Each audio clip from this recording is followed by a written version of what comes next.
a lot many is India with that lens. When we talk to people who are from various countries, I think the one role model these three terms. From various countries, I think the one role model these three terms. Right? We all know up and we never thought that what this environment, the damages, what happening with our environment, or a CEO's agenda in most of the companies. That's how the growth we have seen. And what we really want to see worth of growth we have seen. And what we really want to see worth of expenses were made with this 50-odd companies who participated in our time has come made with this 50-odd companies who participated in our time has come in the first 10 years of CSR, which has becomes a this index.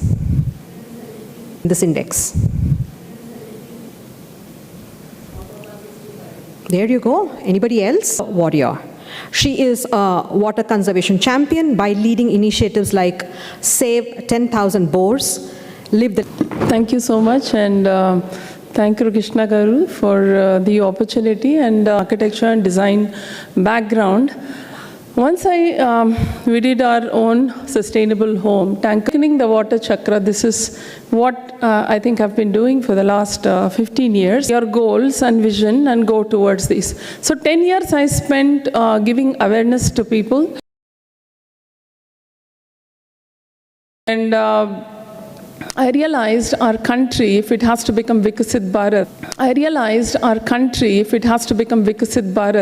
it's not only awareness that we need action. Their goals and how come we have that we need action. Their goals and how come we have so much of CSR and that's not connected to this that is in the next 30 years. This is not connected to this that is in the next 30 years. This is 2020 map of Hyderabad and that's 2050 map, the projected growth done by ASCII. They have done a work with the government for the city-wide or a state-wide improvement and need. And what is the plan we need to come up with? And what is the plan we need to come up with?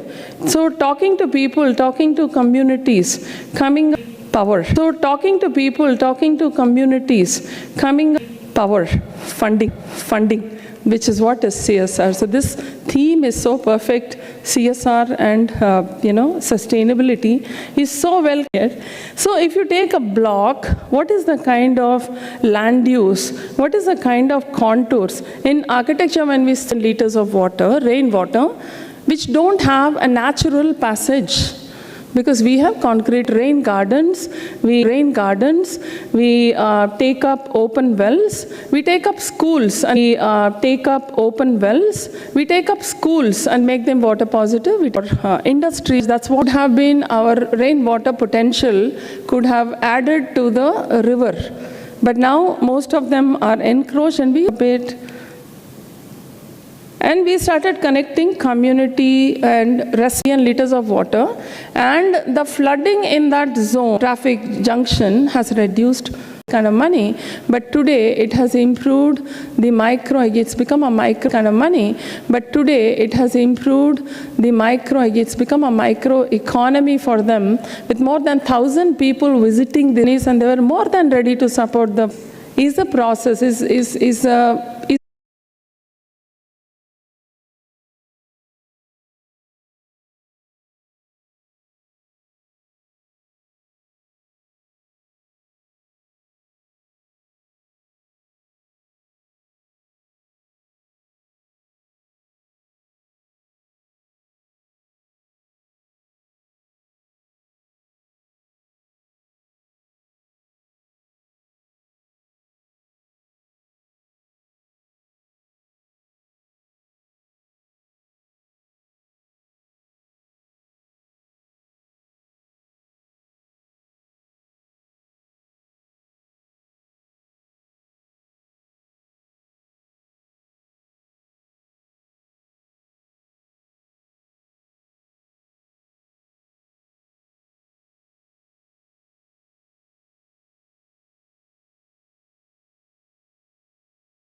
Hyderabad after a couple of years.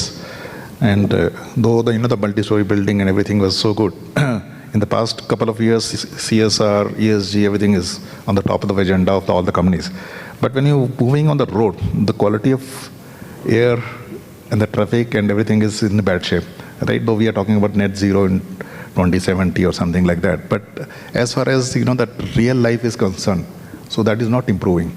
So if I ask you, because you are a native of Hyderabad, so if I ask you about your case study about, say, IT zone of, IT corridor of Hyderabad, so would you like to say something on that, how this quality of life is improving? And because the basic layman is only concerned that how the surroundings are improving. They are not concerned what is the ESG reporting and what is your data disclosure and all these things. As a layman, if you can just highlight on this. This one question itself is a panel discussion, actually. All right, I'll finish it as fast. Now, being a storyteller, there is a concept called carrying capacity of a city, right? This carrying capacity, Bangalore, when you are, seriously, I'm using a very strong word, at least 10, 12 professionals whom I have met, the word they use for it, this is a wretched city, Bangalore. Okay? We have not achieved that state yet. 2028, 2030, we will cross that carrying capacity. We are already at what, 1.2 crores in this city, right? When we cross, say, 1.8 crores, we would have breached the carrying capacity. So when you see, even now we have a terrible traffic, right? So you will have a gridlock in everything, from air to water. Now, I will, as a storyteller, the basic concept, I can't beat Mrs. Kalpana when she spoke about water. It's such a beautiful layout of your use case, practical use cases. The thumb rule for water is, runoff water should be made to flow, flowing water should be made to trickle, trickling water should be made to stop, right? Let's go back to our scriptures only, Shiva Puran, when Maharishi Bhagirath, when he did those penance with to Brahma and he released Ganga to earth, Shiva caught it on his head, right? And when he caught it on his head and then released it as not one river, but released it as 7 rivers. One is Ganga and 7 other tributaries. What? Remove Shiva from it, remove Brahma from it, remove everybody from it. What has happened in our scriptures is practically groundwater recharge. Water has been made to flow, to trickle, and then stop. Shiva caught and created a dam in his head. Now, coming to cut that to Hyderabad today, when the Nizam's period, there were about 1500, 1600 lakes, and last government had one mission, Bhagirath, where, and Nizam had all these lakes also connected, right? And today, after the Nizam left, it reduced to something like 820 lakes. Today, I believe there are about 220 lakes. All these builders have, we see those 40-storied buildings and 50-storied buildings there. 220 lakes unconnected, that's what is there. And ma'am is actually trying to connect all those sort of things and step, yeah? 185, it's even worse actually, right? Now, who are the stakeholders here? Who are the stakeholders? Government, developers, businesses, citizens, communities, apartment complexes, and citizens, right? Each one is a stakeholder. And practically citizens and apartments, we all know at best we can do some rainwater harvesting and close the tap as you use and that sort of a thing. Now cut it to IT corridor here, right? Gachibowli. 15 years back, the water table was 7 meters. Today it is 60 meters. Still, certain areas were cognizant and there I have dug a borewell for 700 feet and still not found water. Now what should we do in all these? She said, beautiful point, why don't we make our entire parks as rainwater charging pits, right? Not pits, areas actually, right? And what should each one of us do for all these sort of things? Now, green one. Environmental impact assessment for any buildings. We have so many SEZs and parks and all coming up, Phoenix and Rahejas and Salarpurias and beautiful buildings, right? Environmental assessment park, impact assessment is just a tick list in India. It is not the checklist is practically a tick list. And If we all take pride on the Digi-yatras and the FASTags that we have, why can't we have a One India, One app for environmental assessment, which can be customized to each state? Telangana has a TS iPass. Tamil Nadu has something called SWGI. Gujarat has something called Parivesh. And one doesn't speak to the other. Everybody goes to one app. That app gets customized to the rules and regulations. There is a state regulation also. You configure it to a state regulation. Anything beyond a particular number of square feet, you got to have it, and that thing must be water positive. Anything that you construct must be water positive.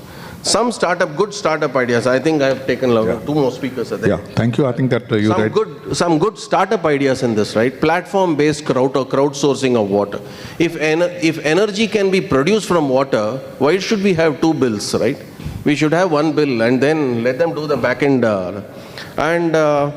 Water risk insurance, green bonds for water. Many such things are there. It's all there, but I don't have time. Thank you. I can understand you because the topic is so versatile and we have short of time. We'll move to next young, passionate, professional Kamal. Kamal, I'm so impressed at the kind of work you're doing. I've gone through your CV and the work you're doing. I would like to mention something about as a young person, as a young citizen of the city or the area, how to transfer the knowledge of sustainability across the section of the society, not only the corporate, the different section of the society. Yeah. Thank you. I'll start with probably I'm from the other side of the coin, where I come from, a non-profit organization. I run a organization called Good Universe, and we primarily work around climate change and the intersection of women empowerment. Having said that, when we're talking about knowledge transformation or transform, I completely believe it's not about formal education, right? I am a strong believer of dialogues. It can be a small WhatsApp group where we continuously keep posting about various initiatives and programs. It can be that small cohort where in the college we're talking about green initiatives or sustainability. But my concern is how we can bring those people who are not reachable. How can we transform those knowledge to them? Most of the time, I'll try to be a little raw and real rather than making it very fancy. Most of the time when we create dialogues about sustainability, it gets stuck in the metro cities or big cities. It doesn't go to the tier 2, tier 3 cities or villages or tribal areas. I believe they do have more potential ideas and knowledge with them, and that do not get translated. And there's a lot of gap. I believe those storytelling from grandmothers about sustainability, their storage system, their managing finance sustainably would be real contribution to our dialogues when you do sustainable talks. Coming from a non-profit at the same time spending a couple of years in leading sustainability and CSR in corporate, I think whenever now I'm going and pitching to corporate about capacity building and training, it goes in toss. Most of the time, I'm talking about it because a lot of CSR leaders and sustainability leaders are here. Whenever we go to talk about capacity building, training programs, it gets rejected, and they always ask us to, why don't you come up with something building? Solution or innovation is not always about a product. It can be approach, right? And I find that gap really huge in terms of when we are taking this proposal to any organization mostly. So I think focusing on those where we can create capability, capacities and training, bringing on us, maybe, when you are doing some dialogue and conference and programs, here in the city we can bring people and intentionally, consciously people from, say, Secunderabad, the old cities, and other suburban places like Patancheru, nearby district from Sangareddy, Mehboob-nagar, Nalgonda, places like that is more holistic, right? Yeah. So thank you very much. I am sure that ASSOCHAM will utilize the energy and knowledge these young professionals have. So over to Shri Channa, so you are also coming with very rich experience. My question is that, with a subject like biodiversity and climate action emerging the new focus area, so do you think that CSR fraternity are focusing on this subject, or because there are some low-hanging fruit for the CSR community also? And what are the investment and what are the tangible impact of such investments in that domain? So over to you. Thank you, Mr. Anil.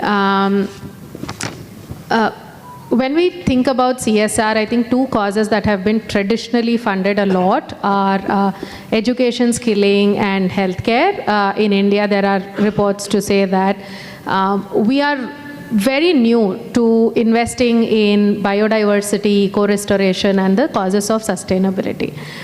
So that leaves us with the question of does the CSR community have the knowledge and subject matter expertise to invest well in this domain in a way that it creates lasting and long-term impact for our communities, for the planet. I think one rule, one golden rule, no matter what the cause, that I stick to is impact over intent. A lot of times we think that doing good is easy. If I want to do good, if I have the good intent to do it, I will do good. I will explain this with a very simple example. Come June 5th, all of us are planting trees. All of us are planting trees because we've been told time and again that, we need to make our planet greener. How to make it greener? Let us plant more trees. But are we doing it right? Even that. A lot of times you are planting trees, they are not maintained. We can't see them. After 6 months, they're dead. We are planting monocultures, we are planting invasive species. We are bringing invasive species and planting them in our own communities. And they are killing our native species, which has very bad impact for our biodiversity. And given our monsoon cycles and the vastness of the country, sometimes planting trees in June is not even the right thing to do. So when we think about CSR, especially in a newer area that we don't have so much experience in, I think it is really important to understand the consequences and impact of what we are doing and how can we do that. These are a few things that I do that have helped me as a CSR professional. One is partner with organizations that have a scientific approach to what they do, who can measure impact properly. There are water restoration metrics where there is no scientific proof. We are saying that we are restoring so much water, but very few organizations can back their work with data. What we saw Kalpana Garu do today was a fabulous example. There is a method to the madness. And second, do participative appraisals. A lot of times with CSR projects, we think a community needs something, we think this is the right thing for the community to do. There's a lot of traditional wisdom and a lot of understanding of their own community that comes to the table when we bring communities to the table. We should not be solving problems for communities without them on the table. Is it an easy thing to do? No, it is not. It is a very difficult thing to do. Again, going back to Kalpana ji's example, there are communities where we go to, they're like, we don't want you in our community, we don't trust you. It takes a lot of time to earn that trust, but it is important to do that. And I think also invest patient capital. We've destroyed our environment over a really, really long time. Magic won't happen tomorrow. It takes a lot of time for pollinators to come back, for the birds to come back, for the trees to grow. The sweetest mangoes come from trees that are 50 years old. I can plant a mango garden today, but the next year I won't eat really good mangoes, as simple as that. I think it takes a really long time. It's a very complex, very delicate ecosystem, biodiversity. We need to invest time and energy to understand the science, partner with organizations that understand the science and are doing that work with real good honesty, but also place community as a very important and collaborative stakeholder in all of this. I think those are a few things that I keep in mind when I do my work, and I feel like all of us should be doing as well. Thank you. Oh, well, thank you very much. I think you rightly mentioned about the intricacies of the CSR program. I'll give you the example. I was consulting ONGC. ONGC is a Fortune 500 company, Maharatna company of the country, and they're sitting on a cash flow of 500 crores rupees for the CSR only. So I was giving lecture there, and I asked them that you are not justifying the kind of funds you are having. So one of the senior director HR, he said that, sir, I'm in the last stage of my retirement, and you don't expect me to be the expert on everything, environment, climate change, health, education. So I have to save my position. So they had to be very careful when investing in the CSR funds, right? But fortunately, in the last couple of years, ONGC has come out with a foundation, the right kind of, the manpower is also there. I'm sure that all the companies with CSR, everybody is not expert on the subject. So sometimes it's very challenging also to understand the subject and invest in that. But yes, this picture is very different. When we started CSR, it used to be why CSR, what is CSR? But now the question is how CSR, like how we can go ahead for the CSR. So that is a trend setting in the last couple of years. So thank you very much, my panelists. Wonderful response and wonderful questions also for all of you. You rightly mentioned that subject is so vast, right? We need more time on that. I'll request my friend Vishek to definitely move on that and give us more opportunity to discuss about this. So that's all. We have no time for question answer session from them. I'm afraid that there is paucity of time, but okay, we do have lunch. I'm sure they can always interact with you over the lunch. So thank you very much to you also and all the audience also. Thank you very much, sir. May I now invite Mr. Abhishek Ranjan to felicitate the speakers.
So over to you, Mr. Bharadwaj. Thank you so much. Thank you. And good afternoon, everyone. So, while preparing for this session, I was taking down my notes that, how would I introduce the panelists and how would I introduce the topic. and then we'll begin the conversation. But I have just been told that we have 30 minutes. So I'm not introducing the panelists. Our introduction is there on the back. I'm not introducing the theme, because I'm sure everyone perhaps has heard about that a lot since morning. I was thinking in my introduction, I'll perhaps talk about Mahatma Gandhi's trusteeship model, which was referred in the morning also. I thought I would also talk about shifting from shareholders to stakeholders, shifting from profits to prosperity. But straight to specific questions, and Avinash, I'll begin with you. At your organization, and generally, how do you think, the capitalism is leading or can lead into responsible capitalism or inclusive capitalism? So let's begin with that. Yeah, I think that's a very key word for today's conference, responsible capitalism, because everything, if you look at companies, the main lever is capital, so the capitalism in a responsive way has to come about. And I believe that the word prosperity instead of profit, which has been used, sums it very well. Because if you look at it, is never said it's a prosperous company, or my enterprise will become prosperous. The word is prosperous community, prosperous society. So I think what we are talking about, that when we are talking about responsible capitalism, it has to take care of the community as a whole. The enterprise, the growth of the enterprise has to uplift the communities or the stakeholders as we talk about it. And I think for that, if we look at the way India is growing, of course there are talks about inequities widening and all. But overall, if we look at, 10 days back, there was a data from World Bank report that the extreme poverty in India has reduced from 27.1% in 11-12 to about 5.3% in 24. Now that's a 22% decline in about 12-13 years. That's a huge thing which is happening. So I think a lot of things which are happening at the corporate world, the way the whole economy is growing is responsible for it. So we are creating models with responsible capitalism, with responsive ways, which is bridging these inequities, which is bridging these gaps. Of course, there's a lot to be done, but it's always, something which can happen. I think there are 3 I's which are very important. Responsible investment, which, people said in the morning also about ESG. So if the investment itself is talking about being more responsible, it will happen. Then meaningful innovation. Now, innovation is getting used a lot, these words, as a buzzword, but I think if it's a meaningful innovations we talk about, then automatically it will cater to those things. And inclusion. So inclusion is very important when we are talking about prosperity. And if you look at our examples from our own company, like coming from aviation sector, the way it has been growing at well, including lot of new flyers, lot of new kind of stakeholders into it. If we talk about our Hyderabad airport example, where I've been working for the CSR, when the airport was opening in 2008, we were able to place about 800 people from the surrounding communities into the airport in different entry-level jobs. So we trained back-end, and then looking at those jobs, we had actually placed people there. So there can be ways that how do we have a model where we include people and we include societies at large, communities at large. Yeah, that was very well said, Avinash. And of course, the reduction in absolute number of people living below poverty line, and but still, at times there is a debate, as we grow up in the ladder of the GDP growth, and at times there is a debate around the equity in that, and the per capita income of India being so low as compared to the other economies. But I'm sure that we'll continue our journey amidst that debate. And I'll now come to you, Peter. We've heard a lot about people and planet since morning, and in fact the 2 previous sessions were based on that theme. But in your experience and opinion, Peter, the stakeholder capitalism, how do you ensure that the environmental and social considerations are not just seen as risks, but as drivers to the business growth? Thanks, Vishal, for that question. From my experience and whatever we've seen in the past, it's not just looking at program, but it is going beyond that to look at purpose. And I think we have to take, as industry, a longer-term view of what we want to do. Now, if you break this into, I'll just pick 3 stakeholders. if I look at the customer as one of the main stakeholders, because every business needs customers, and that's how we thrive and profit and all the rest of it. What is it that we are doing to win the trust of our customers through the initiatives that we're taking on CSR as an example? Okay. Now, interestingly, and from where I come from, we are a global business. We operate in multiple countries. And for those of you who know, for example, operating in Europe as an example, you have to have the trust with the customer right down to simple processes and procedures. For example, how do you comply with GDPR regulations, as an example? And unless you can demonstrate that trust, you can't do anything beyond that. Now, it's important, therefore, for businesses to work on frameworks that are available, like, for example, your ISO certifications, so that businesses, and right down to all the employees within that, are all, they're able to exhibit their trust with the customers. If you're doing business in the Nordics, for example, a high degree of sustainability has to be demonstrated. And it is not just a tick box that you do. In fact, in the previous session, Shrikant spoke about the EcoVadis rating. We are going through that process. It's a painful, long process, but you have to demonstrate that as far as that is concerned. If I take the second stakeholder, and these are suppliers for our businesses, vendors, how do they comply, and what are the frameworks that you're putting in place for them to comply so that they are also responsible for the environment and everything that they do? So we have very, very clear kind of documentation that needs to be filled out to demonstrate. And we actually interact with the stakeholders, we actually go to their premises, look at what they're doing, and so on and so forth. And the third one, I think the most important, and we all relate to this, is employees themselves. How do we showcase ourselves as a good employer? It's not by giving a good pay package and all the rest of it, but it is showing that element of equity. So the whole DEI perspective comes in here. How are we trying to be more inclusive with our stakeholders and with our employees? And I think that also plays an important part, because then your recruitment problem suddenly goes away, because people then refer to you as a company that is responsible, that cares. And one of the things we've done at Suntech is to really percolate down in a very, very democratic fashion to the last mile. So our entire internal CSR program is run by employees. We only have a catalyst who kind of, gathers everybody together. But the actual execution of that program is done at the grassroots level. Now, interestingly, we are seeing a payback into this whole capital mechanism. For example, on a Saturday, if we decide to go and clean a beach, and we are largely headquartered in Trivandrum, so a beach in the Trivandrum area, a clean beach means more tourists means more revenue. It kind of pays back into the system. So one has to look at it not as an activity, we have to clean this or clean this road or do something. We have to look at it at how the program can be sustainable over a period of time, and therefore it should have a larger purpose to it. So I think that's an important thing that one needs to look at if one has to kind of fuel back the capital system into how it works. So I think that's very interesting model, driving your CSR through all the employees and just having one catalyst. I think that's, and I think research shows that this kind of engagement of employees also increases productivity.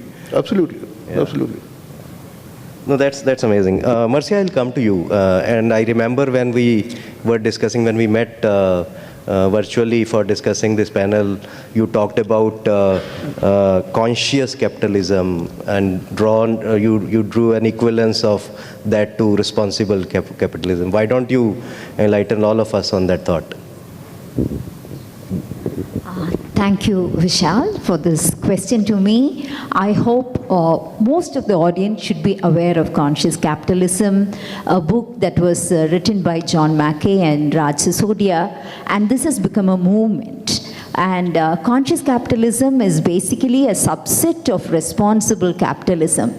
All of us agree as corporate and business professionals that free market capitalism is very, very powerful driver for an economy to grow. And it can bring all the good things that people need to have through free market capitalism. But then the problem is that it has fallen into a pit. it has fallen from the gracious position that it was given to a place where people have a lot of criticism today against capitalism. And in this context, conscious capitalism becomes very, very important.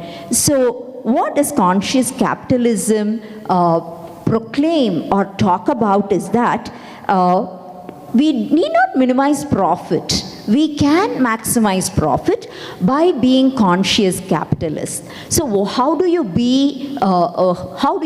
practice conscious capitalism? The 4 pillars that are being talked about in conscious capitalism is higher purpose. Your profit is only the basic minimum you need to exist, but your purpose is much larger than the profit. The second part of the conscious capitalism pillar is your integration of all stakeholders. While every other speaker is speaking about looking at your stakeholders. So integrate your stakeholders' needs, their purpose, their wants, and then try to serve them.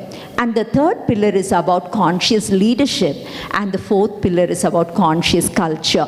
The problem today with capitalism is that we don't have the purpose, we don't have the integration of stakeholders, we don't have conscious leaders who want to elevate themselves, but then they are not very conscious about the people who are their followers, who are with them. And the conscious culture is totally missing. Why all this is missing? This conscious capitalism talks about ethics. And ethics is very, very basic and fundamental for any economy, any organization.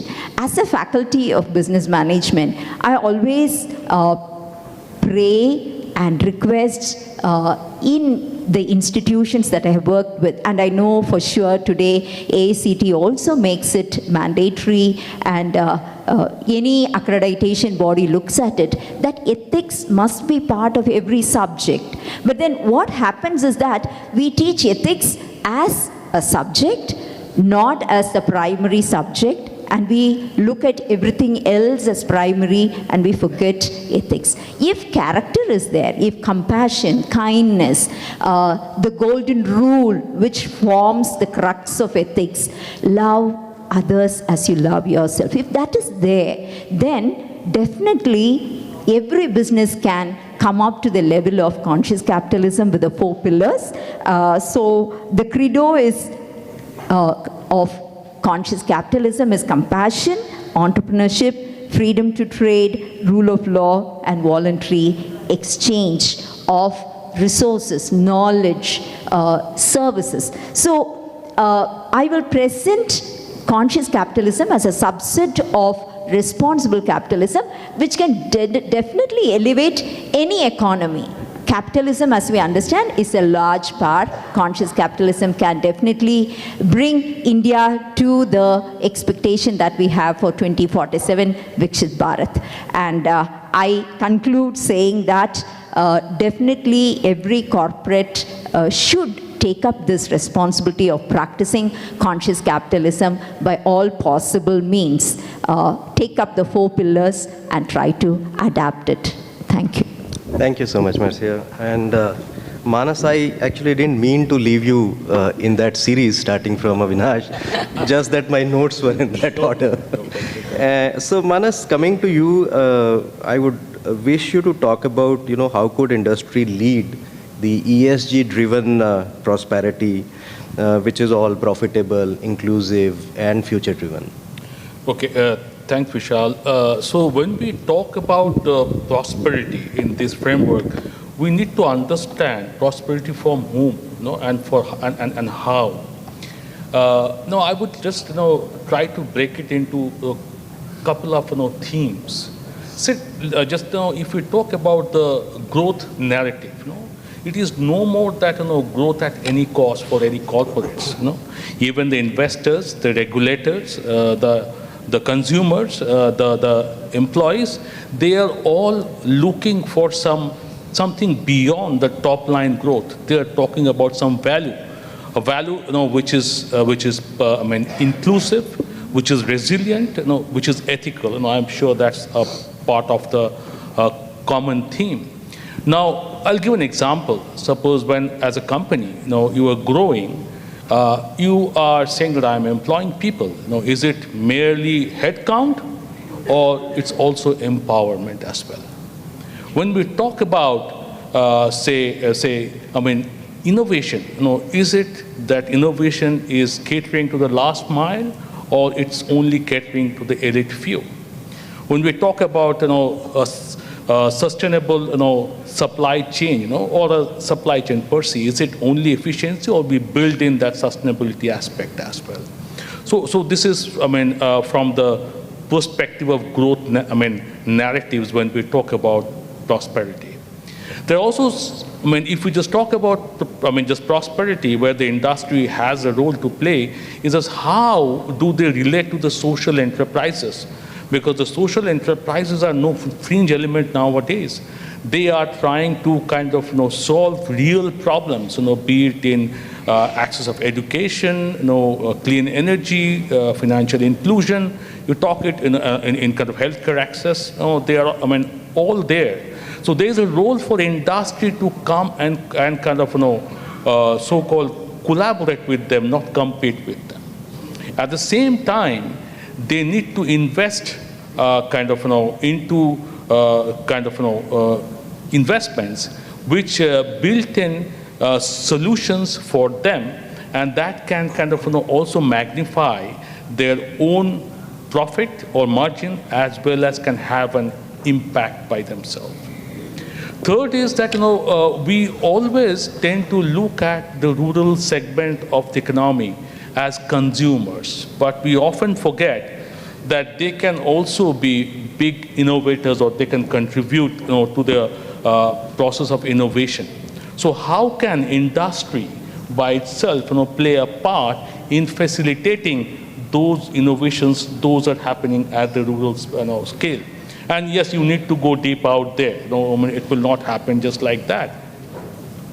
One other aspect is, of course, if you don't talk about the MSMEs and how the industry, is trying to, or the bigger corporates are trying to kind of, assimilate them into the process. They should not be taken as a fringe element into the entire supply chain. Rather, they should be converted into kind of, stimulating collaborators, in the entire, or kind of strategic collaborators in the entire supply chain, and they should be helped in terms of building up their ESG criteria, their digital transformation. In that case, what you were doing is that you were not only facilitating your ESG per se, but you were also making your growth or your contribution far reaching out there.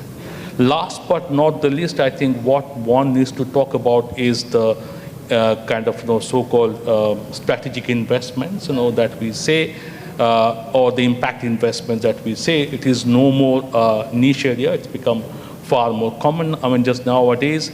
So yes, resources needs to be kind of directed towards kind of projects, where it has a long-term contribution to the society.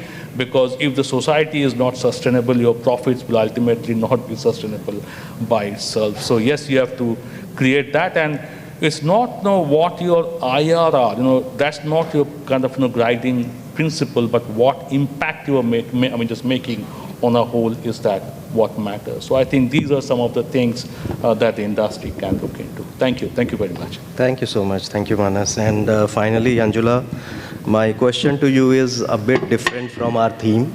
And in fact, I have two questions for you. The first is that, why did you call all of us to the speaker's lounge and not be there yourself? But anyways, so coming back to this, Anjula, my question to you is similar to what I just asked Manas. But in the context of the real estate business, how could the real estate business integrate social and environmental goals without sacrificing on the margins? Okay, so good afternoon, everyone out here. So let me answer your first question. I just wanted to understand the flow, that how it's going to be. So school when we used to study and other things. So we used to wait for our turn. And you have done this thing to me that I'm sitting next to you and you are asking me question towards the end. So you are not being partial with Manas. With me also you have done the same thing.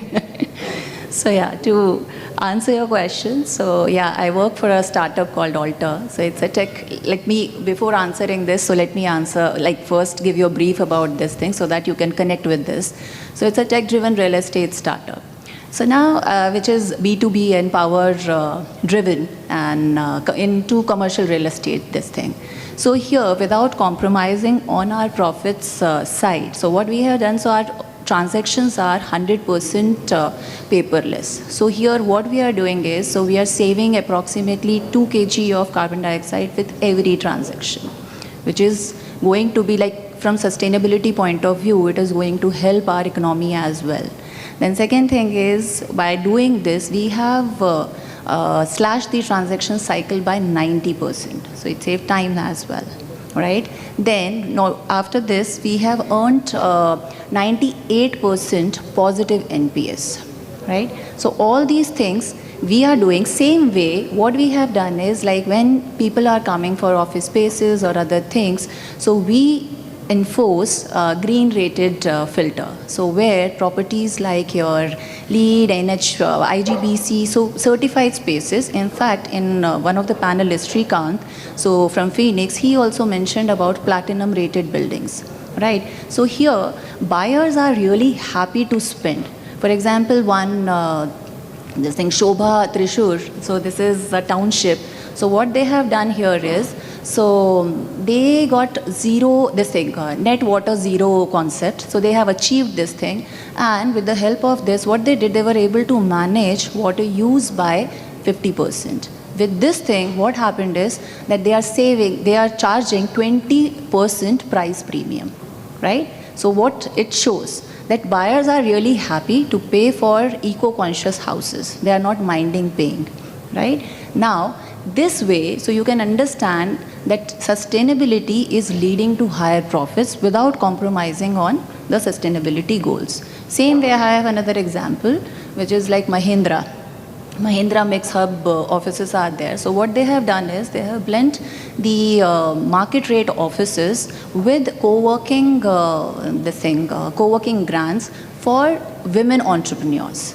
Now, what benefit they are getting by doing this? So they have promoted inclusion, basically gender, and then with that they are maintaining their sustainability goals as well. Another way here is that ESG linked loans, right? Now ESG linked loans, how they are helping, developers, when they have to basically when these loans are RBI ESG linked, so you are getting that at 20% BPS lower rates. Now, it encourages developers to, maintain their sustainability goal in exchange of cheaper capital. So with all these examples, we can understand that sustainability is not only financially rewarding, but are essential for our long-term prosperity, right? So this is there. And second thing, like India in terms of real estate. So here it is, your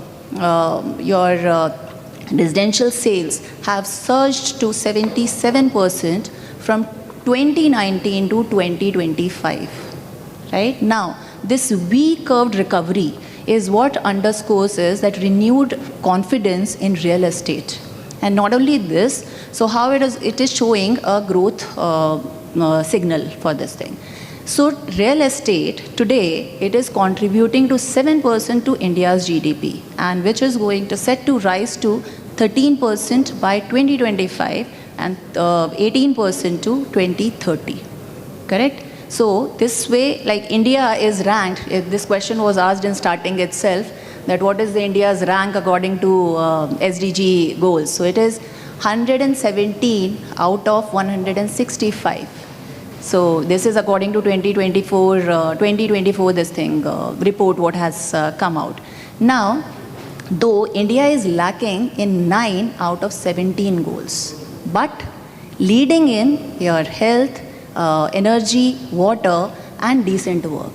So So proof is that we can accelerate this growth by proper, right policies, what we have to do here. So to conclude here, so I'll just conclude with a quote. So basically, like if any good investment on earth is earth. So we can invest on earth, that is this thing. So what it means here is that sustainability is, it's every green decision, any green decision we are doing, it's not mere for environmental report, but it is giving you that it is going to be a seed for long-term prosperity. Thank you. Thank you so much. And I think, one of the bigger examples in terms of the industries who have actually improved their margins by being sustainable is the cement sector, from where I come. Ever since cement sector has started to use the waste of other industries, be it fly ash or alternative fuel of the other industries, I think there is a definite increase in margins as well as a very great environmental impact on the societies. So prosperity, I think one of the indicators of prosperity is filled bellies also. And I think that's what we're going to do after this session. So we'll close it here. Thank you so much to every one of you. I wish we had more time. We could have perhaps discussed or pondered on more issues. But thank you so much for being very specific. And thank you, ASSOCHAM, for having us here. Thank you.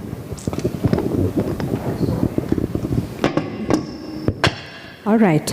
So prioritizing people, planet, and prosperity, and economic growth, social equity, and environmental stewardship will automatically follow.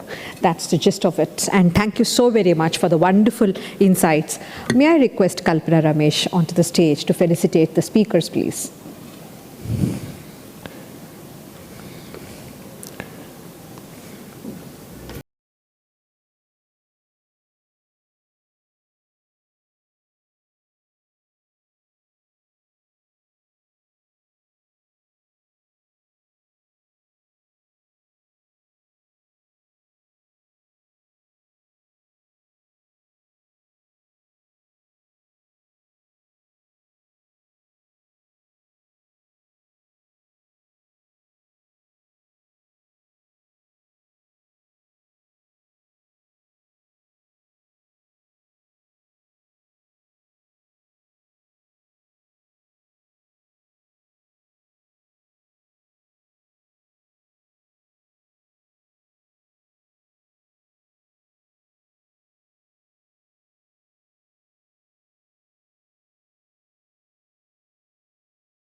2005 with inspiration of Abdul Kalam, where Sir has mentioned about to achieve Viksit Bharat, that is Developed India 2020 in the year of 2005. He mentioned about not only people representatives, but also everyone in this country has a role to play. So that's when we got inspired. We started with save 1 rupee per day for the nation and teach 1 hour per day for the nation. And 10 of us started teaching 25 kids in the campus of BITS planning. The panel is also on, the next panel is also on campus to the corporate responsible leadership. So when we started this, when we started teaching these children, 25 children, one of the girl child dropped out of the education. And because we are teaching, we got an affection towards the child, and we went into the rural Rajasthan to understand that the child dropped out of the education because of lack of money, and the father met with a medical accident, henceforth doing daily wage along with the mother. We got really disappointed. That's the first phase of extreme poverty. And then we came back to the campus and put a meeting to speak about what we would like to do towards developed India.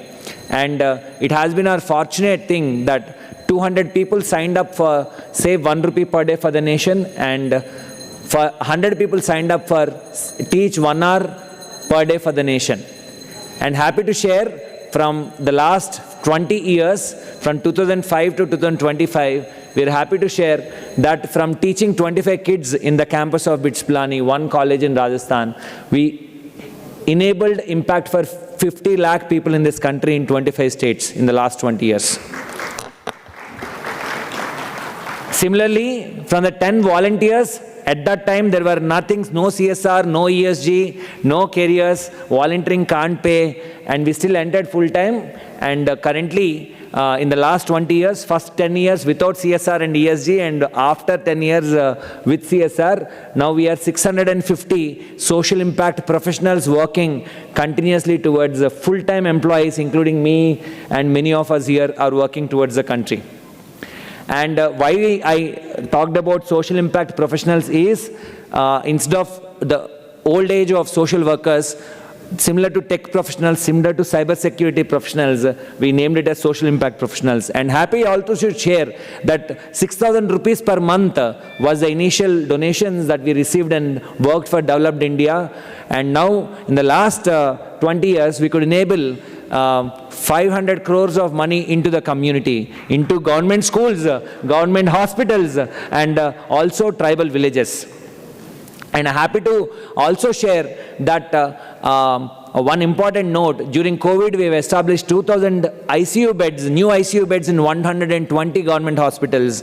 And now regarding, since this is the event of CSR and sustainability, I would like to bring forth one more point, that we also started integrating the human development and environment development together. In the very Telangana, we started adopting a tribal village with the name Divyaguda and Chinachinchughat, which is in Adilabad district. We started working for the PVTGs once Divya Devarajan IAS has called and spoke about, do you really feel about tigers getting extinct? I said yes, and she spoke about tribals who are getting extinct, and we started working for the PVTG villages, and one we started, and within a span of 3 years, we could enable the employment, a sustainable employment, and the entire village got upgraded from below poverty line to above poverty line.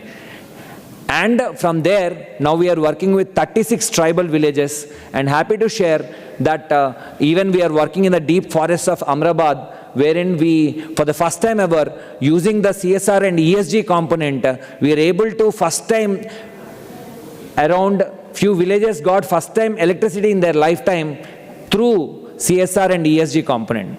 I would like to end it here by saying that the CSR and ESG has huge potential to make, to contribute to Viksit Bharat by 2047.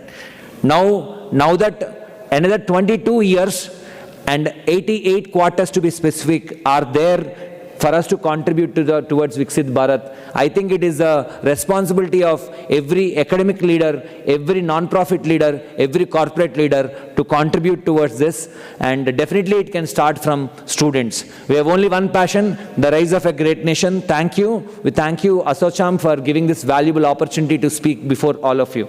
There is everything, every day in, day out, we do this Chak Day. I think it is the right thing to bring in energy before the panel starts. So with right fistful, let's all get determined that we achieve Viksit Bharat. With right fistful, on a count of 3, 2, 1, we'll say Chak Day 3 times. 3, 2, 1, Chak Day. 3, 2, 1. One last time. I think it's, let's do it together, counting as well. Start. 3, 2, 1. Chak Day. Thank you so much.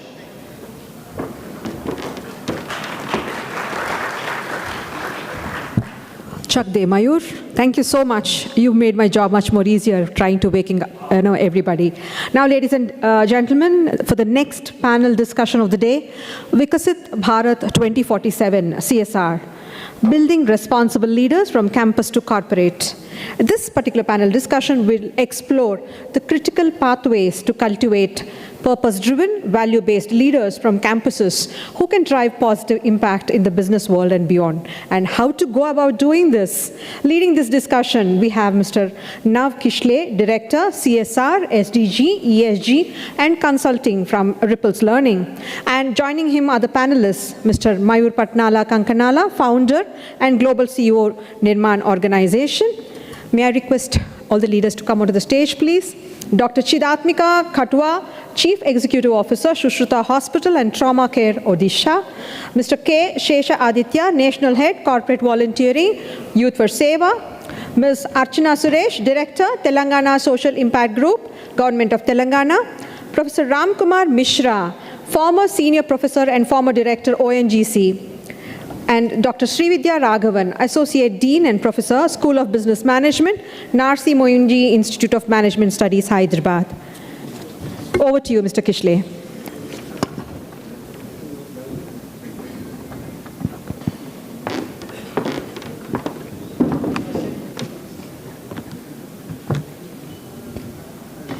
Hello. Hello. Am I audible? Hello. Yeah. Right. Good afternoon, everyone. I think we all had a sumptuous lunch, and we have the energy with the Chak Day thing done by Mayu. Thank you for doing that. Right. So, since we have paucity of time, we have the ministers also coming after this for the award. So we will keep it short and sweet. So, as the topic it says that Viksit Bharat 2047 CSR, building responsible leaders from campus to corporate, right? We as a country, we are growing and we are developing, and we do have our eyes fixed on the development of the economy. But at the same time, we also have the responsibility to build leaders, those who are responsible, and those who have the vision to take our country to 2047, right? So this panel is basically going to elucidate, to find out that how do we develop this responsible leader over a period of time in the next 5 years, 10 years, who have the vision of 2047 Viksit Bharat, and who are going to take the baton from our generation to the next generation. So my first question is to all the panelists, and I'll start from Srividya. What do you mean and what do we understand by a responsible leader in the context of CSR and Viksit Bharat 2047? Okay, so although you might expect me to say something about how every individual must be responsible, which goes without saying, of course, but when it comes to leaders per se, and in the context of corporate social responsibility, I think it should start from the corporates. to, first of all, finally recognize the externalities that they seem to be creating from all of their activities, with their eyes only on the profits. So the idea of the triple bottom line, the planet, people, as well as prosperity, and not profits per se, I think it's very important for corporate leaders to first remember that, because whether it is externalities in terms of people getting stressed out and mental wellness, or whether it has to do with damaging the planet, or whether it has to do with focusing only on the money aspect, the bottom line in terms of the balance sheet, I think first of all moving away from that mindset. Now, in order to fix that problem, I think it has to obviously come from fixing people and the way they think, which I think should ideally start in schools and colleges.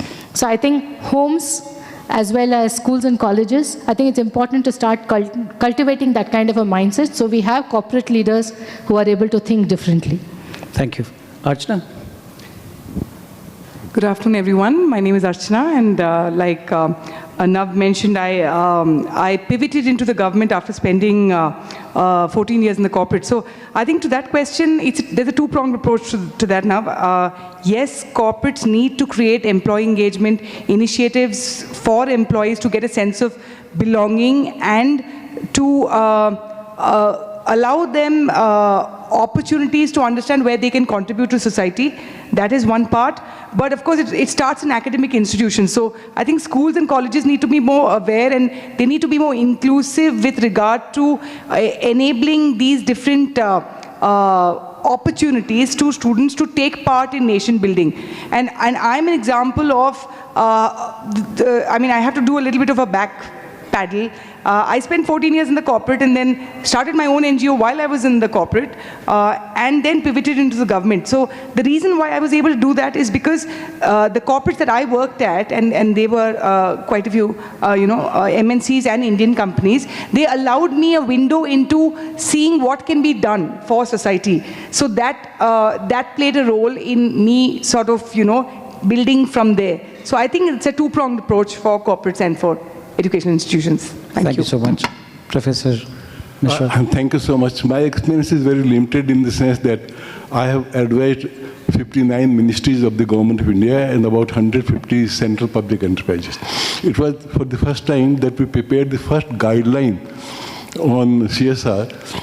Then that was approved in 2011, and then we wrote section 351 or something. We wrote, I think, and that was the section written by us. So this was. See, I don't see two things different, because Indian approach is holistic, not, the Western approach. Saying CSR, saying students, saying corporates.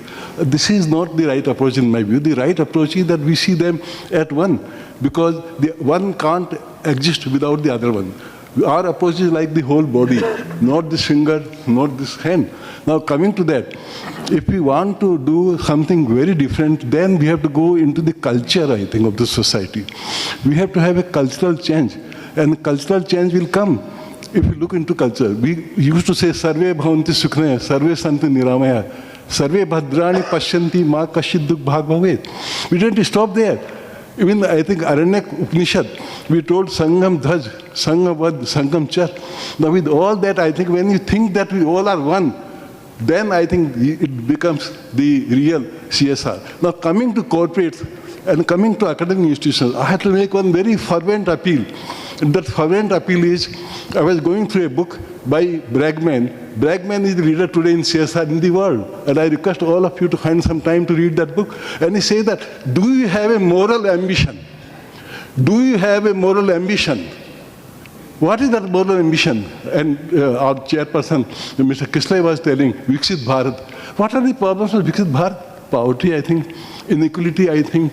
Bad health, I think. Children, I think. Begging, I think, for the food. We don't have enough clothing. You find a lot of inequity there. So I think they are the real problems. And they are the problems, I think, so-called educated MBAs or Pilani and all that. You have been getting degrees, but they are useless for society. They are just a piece of paper. They have nothing, I think, to do. They are just, I think, worth throwing in the dustbin. And like corporates also, you may exist. Finally, what I would say is that there is always a bond between corporates and society, I think. If you go to Rousseau, I think, which told 200 years back, There is a contract, there is an unwritten contract between society and corporates. And corporates have to understand, they are not doing anything big. And I'll stop here and I'll say that we have ruined CSR in our country because you believe in compliance. You believe what happens in government is right. You believe government can only think. Corporates, people in general, reporters, people in the arts, they cannot think. When you bolt, I think, the imagination people, you finish, I think, that very concept, which want to transform the society. Whole world has gone in the name of CSR. I'm going to Academy of Management. We'll have 12,000 people from the world. I'm going for the third time. This is a rare thing for India to be represented, I think, third time over there. You know, they have gone far ahead. We are still beating the bush. And therefore, my request would be to this panel, and also those who are here, they must very seriously consider, are you on compliance board? You only fulfill, I think, you don't think how it should change. I'm happy that somebody told that ESG. Now, diversity is there, very, very important thing. Religious diversity is there, I think. Doing the work together. These are the things, I think, we must now open up our horizon. If you don't open up your horizon, that's very bad. I'm very happy to say here that we have 3 persons who have done tremendous work on CSR in this room. One is Mr. Narendra, who is sitting over there. One is Professor Poonam Singh, I think, and the other one, Nija, I think. These 3 guys have done tremendous work in the field of CSR. They have churned out books and they have done policy making for the government. But my suggestion is really come out of policy. Society is changing, technology is changing, science is changing, aspirations are changing. And your CSR should not be a dead horse that we keep on, I think, beating that. No. Because if you sit on the dead horse, you'll fall. And therefore, I think you must make it an Arabic horse, a dynamic horse, which goes, you know, with very great speed here and there. Thank you. Thank you, sir. Aditya. Quite esteemed to sit beside sir, who seems to be an institution himself. Okay. Having said that, I think talking about responsibilities, corporates are actually playing their part. There is no denying that. But the thing is that, can they do a bit more? For example, instead of talking about 2025, and we talked about 2047 rightly. So what could be the problems in 2037? What could be the problems in 2047? Are we up to it? Because the problems in 2005 were quite different from problems in 2015. What was in 2015 does not seem to be the problem in 2025. It's a very strange situation to be. But then, can, say, for example, most of the money that corporate companies in Hyderabad seem to be spending in and around Hyderabad, can we just stop that and then spend that money somewhere? For example, some more communities in some other parts of India or tribal heartlands or fisher communities. There's so many communities that need money, that need your funding, your support, so that they can also rebuild. What about our ancient art, culture, heritage? What about the funding there, right? All right, education, health, environmental, like there is no doubt it is very necessary. But if you look at the history, we were one of the greatest countries or greatest civilizations that are still existing. There is a lot needs to be done to revive that also. So can some part of the fund be channelized there as well? So that is what I think can be called as responsible, because we also need to look into the future by referring to the past as well. Thank you. Dr. Chidapaka. Hello. Jai Jagannath. Thanks, ASSOCHAM, for giving this opportunity today. Quite interesting, and we are talking today about this, Viksit Bharat 2047, where we are in 2025. The moment we have to start, because we cannot think of 47 if we think for today and now what we're exactly doing. Our attitude need to change. And rather than talking about the CSR, I always believe in MSR, my social responsibility, which is very, very important. Any action we are doing, talking about youth, talking about empowering our surroundings, we need to understand that exactly what we are contributing back to the society. The impact measures, any of the CSR projects we are doing, whether it is impactable, whether it is sustainable, or just namesake you are doing, okay, we are doing this and that. I celebrate myself as a founder of India's first tribal queen. I'm in Indian GK, Current Affair, Golden Book of World Record, and Guinness Book of World Record as a person in the world out of 23 as a positive change maker. people usually in Guinness World, they get, okay, how far you have done Excel and all that. First of it kind, I think Guinness has floated an official, attempt for a positive change maker post-COVID. Because they have been analyzing that the people who are doing the work, because everybody was doing, everybody in COVID time, everybody was sitting on one boat. They just wanted to sell together. They want to leave. They're striving for everything. So now, if we're talking about Viksit Bharat, I'll tell in one line, we have any work we are doing. We have to think forward that whether the community is impacted or not, whether youth is involved or not, because many of the, and more of the collaboration. Government cannot do. In fact, I believe Sir has told us when we were talking about Sarve Bhavatu Sukhinaha, nobody should left behind. Everybody, inclusion should be there. And as I told you that I'm a part of Viksit Bharat Janjati Uthan. So in Janjati, because they're also, they're not been in museum or different world. So empowering the women by their uniqueness and originality. And moreover, social change is not a cultural change. That we have to understand, and that way we are making, we are driving forward. Each steps, each project, let's say Golden Hour, So Hard, there are many things I think we'll go ahead and we'll discuss in details.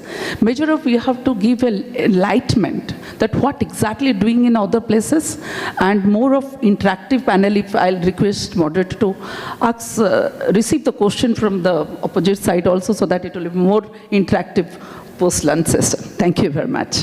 Thank you so much. Mayur. I'll keep it super short. In 2005, that is the time where this Developed India 2020 vision was set by our former President Abdul Kalam sir. By this time we should have achieved, but we have 22 more years, that is 87 quarters to be specific. And we definitely have to focus on human and environmental development. As per Government of India Niti Aayog report, it says 11.3%, that is 15.8 crores population of India out of 140 is still in multidimensional poverty, which includes health, people are not receiving quality education and standard of living. Similar facts and figures are there for environment as well. I think for your question, our academic institutions and also corporates and Indian diaspora, all of us, if we can come together and build a global give back movement, especially with volunteering and giving, I think it will take to a very, very strong place. In the sense that our experience for the last 20 years also is this, that small moments like volunteering at building volunteering chapters at academic institutions will bring responsible leadership for the community. And also encouraging volunteering in every CSR and ESG project, if it is done, I think if we can accelerate on employee engagement at a corporate level. And last but not the least, Indian diaspora, wherever across the world, if they can be connected back to their own districts and villages, as Aditya has mentioned, there is a possibility that we will bring down this poverty of 11.3% to not just reduce, but also bring it to zero. That is a mission with which we should do, and it should start from academic institutions, corporates, and Indian diaspora. Just like independence struggle, we should build a developed India, Viksit Bharat struggle, and when that is a common cause, I think we can achieve it in next 22 years. Thank you so much. That's interesting. So just to sum it up for all of you, the way we can define the responsible leadership is that, I'll just take one word from each one of you. So Srividya, you mentioned, if we focus on prosperity of everyone, and Arjuna, you focused on the culture change that we need to bring in the society. Professor Mishra focused on having top to bottom mindset of understanding CSR, where we just not concentrate on what is happening at the corporate level, but we also see at the grassroots level and how we are implementing what we are discussing in the policy room, right? Implementation of the policy room is important. And somebody coming from Aditya, if we focus on the volunteering as well as the mindset of living in now, right? At this moment, how do we start being a leader? What is the first step that we take as a leader? And where do we start from giving back? If we focus on that, then we can be a responsible leader.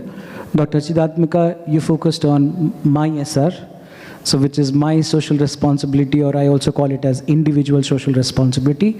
So as an individual, do I have something in my mind to give back to the society?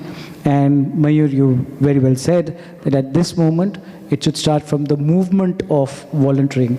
So if, as a leader, we are into the mindset of volunteering, giving back to the society, and thinking from the perspective that I am also responsible for bringing the change to make this Viksit Bharat a reality, that is what is a responsible leader, right?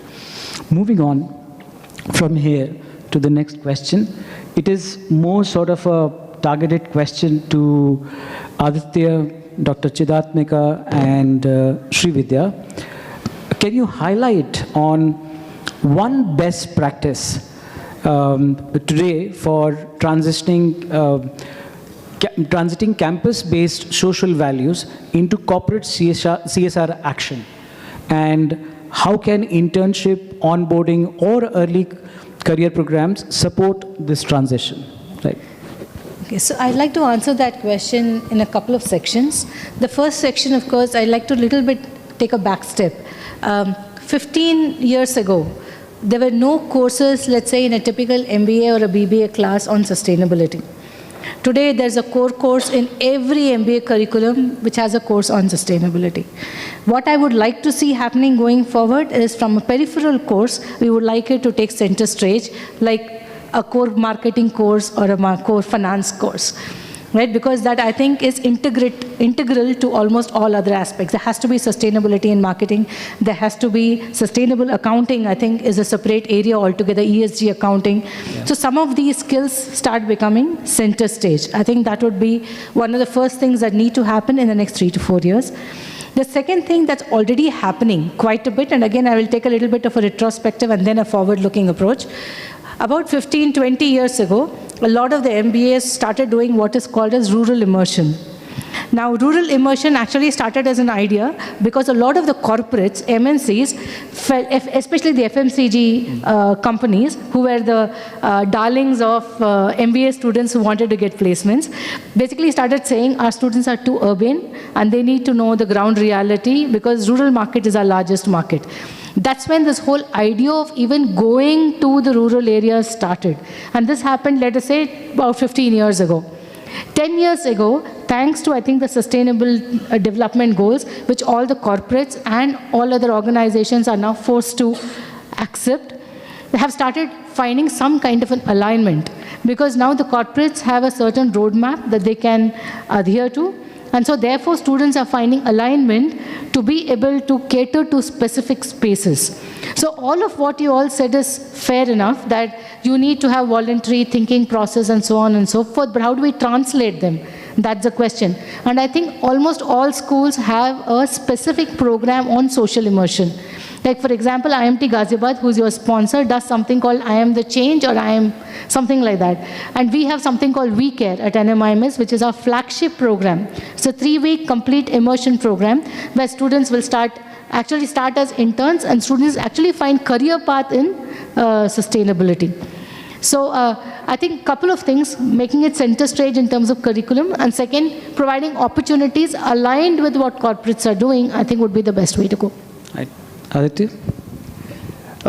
In one of Mayurji's statements, he used the word volunteer at least 4 or 5 times in the last 10 seconds that we spoke, right? So I tell you what, when somebody volunteers, he or she develops some innate skills, right? For example, ability to work with resources that don't exist, right? And of course, he gets rejected more often than not. Ideas are not really taken because what he talks can be a little abstract. And also the fact that he develops some skills like empathy, ability to understand from somebody else's perspective, building teams and all of that. Now, all these things are so very important from a corporate perspective, because corporates say that these things are very difficult to build. Skills can be built, but things like these come very, very difficult. So in the field, once a person starts volunteering, he or she picks up these skills. In our ideation for Viksit Bharat, we need sensitized people like that who become leaders. Such leaders contribute immensely because they bring about a hell lot of a difference by the way they act and behave. right? So can volunteering be a culture that we set in colleges and corporates? So that way transition is easy. Then of course the individuals behave better, act responsibly, and results are there for all of us to see. Thank you. Dr. Siddhartha. Yeah. To answer to your question, I'll tell that what practices we are doing currently at Odisha. As I told you that I belong to the health industry. What exactly you were doing actually? When we appoint any RMO, like now resident medical officer, we first of all we send for first 3 months to them to the villages for community medical services. Okay, to understand the rural health problems. And you know, Odisha are driven by GJY, earlier it was BSQI, means that free of cost the patient, poor patient, they get benefit out of it.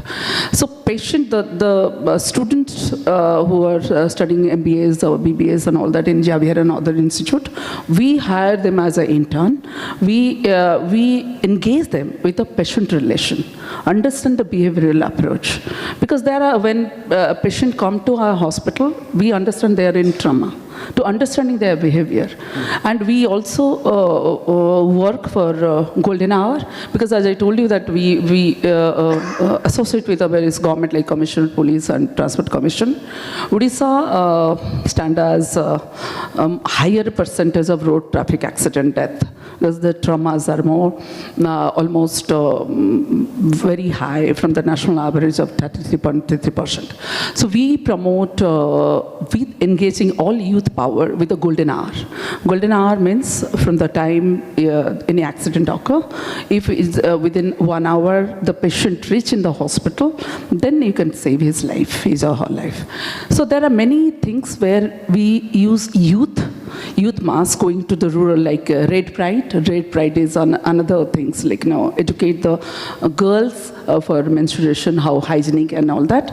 So there are many projects with side-by-side learning, which would also be impact as a community as a whole, including the tribal education and the cultural development, how they stand with their uniqueness and originality. You can Google Adirani. Adirani is a unique initiative which has been started in 2018. As I told you that this is many tribals are impacted, and where it is now a global movement from grassroots to globalization. We are creating something brainstorming in this through these projects. Apart from that also, like organizations like PSUs, JSPL, Jindal Steel and all that, which they are also providing the trainings to women empowerment, women entrepreneurship, digital literacy, which is very, very important. So these are the projects which make the students understand about the give back to the society, understand that what is the void of the society, and address them. Right. Right. Yeah. Wonderful. So if I have to sum it up, I'm able to gather that if we focus on capacity building and apprenticeship and internship, so that will actually help us to create responsible leaders, because the element of sensitivity comes through these two aspects, right? Good. So the next question is, Mayur, I'll start with you. If we have to look into the collaboration of academia, NGO, and corporate, so what is one activity or future activity that can be done in collaboration with them to have a responsible leadership in our society? Sure.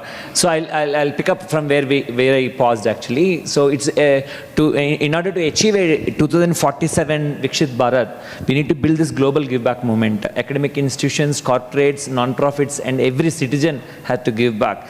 Be it through volunteering, be it through giving, or through buying. In fact, the thing that I wear here is made by a rural women.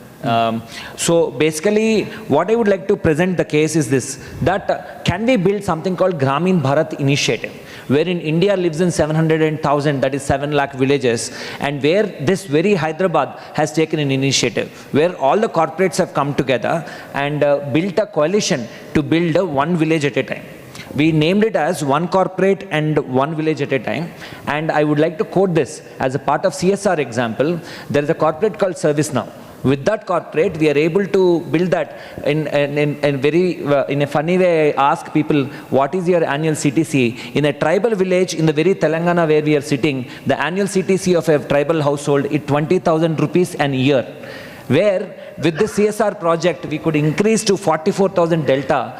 And I would also like to, and the entire village got into a below poverty line to above poverty line. I would like to quote one more example of ESG, wherein with a corporate called Virtusa in Amrabad Tiger Reserve, we have taken first ever time with solar, we have taken electricity, as I mentioned.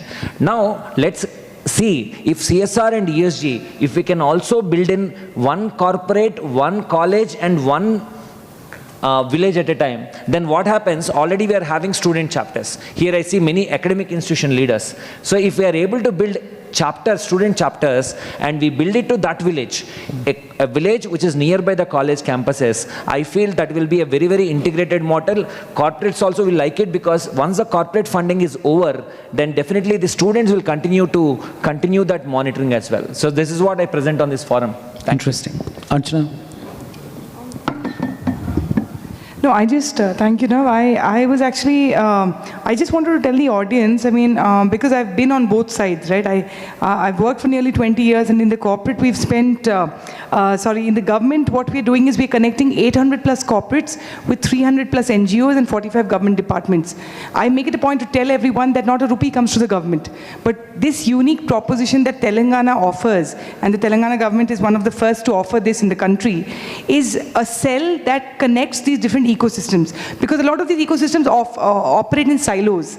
They don't know what's happening in the other ecosystem, right? So some of us have that visibility, and we are trying to bridge these different ecosystems. So we get a lot of CVs from students, and we amplify them to the corporates. But I think, like Mayur said, we need to have a slightly more structured way of doing this, because there are students who want to work in the corporate or want to volunteer in an NGO, but an NGO has to students can volunteer in an NGO, and it could be unpaid internship, but if it has to become a paid thing, if a student has to look at social development as a vocation, then corporates need to also contribute into the NGOs to make it more financially lucrative.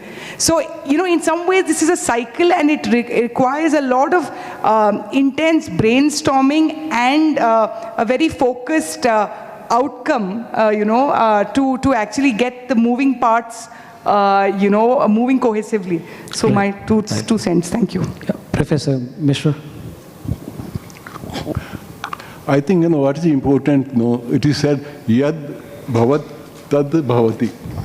If you think, that happens. The thinking is at a very preliminary stage. It has not taken, roots. And there, I am also told of a small story, I think, because we should have some lighter moments too. That, all gods, they're praying to, Almighty, what we should do. So Almighty opened eyes, and then he looked at, somebody asked what, the demons, they asked what we should do. Then God told Daya, be kind. Then, other person was there, he opened the eyes. What should I do? Then he told, Daman, that is for gods. You are eating too much. You only think of your clothes, your food, your house. You are splurging money like anything. And you are lost, I think, in the dreams of that. You have hardly, you think you are a different kind of person. You never think that there is anything like Almighty which exists. You think that you are above. And then human beings, they ask God what we should do. And that's very important. And God opened the eyes, God told, Dan, give others. So can we, I think, the time has come, can we control our own consumption, I think? Though consumerism is a must, because we want higher GDP. But in the name of GDP, we should not, I think, make our stomach, feel difficult. We should not be running to, I think, doctors.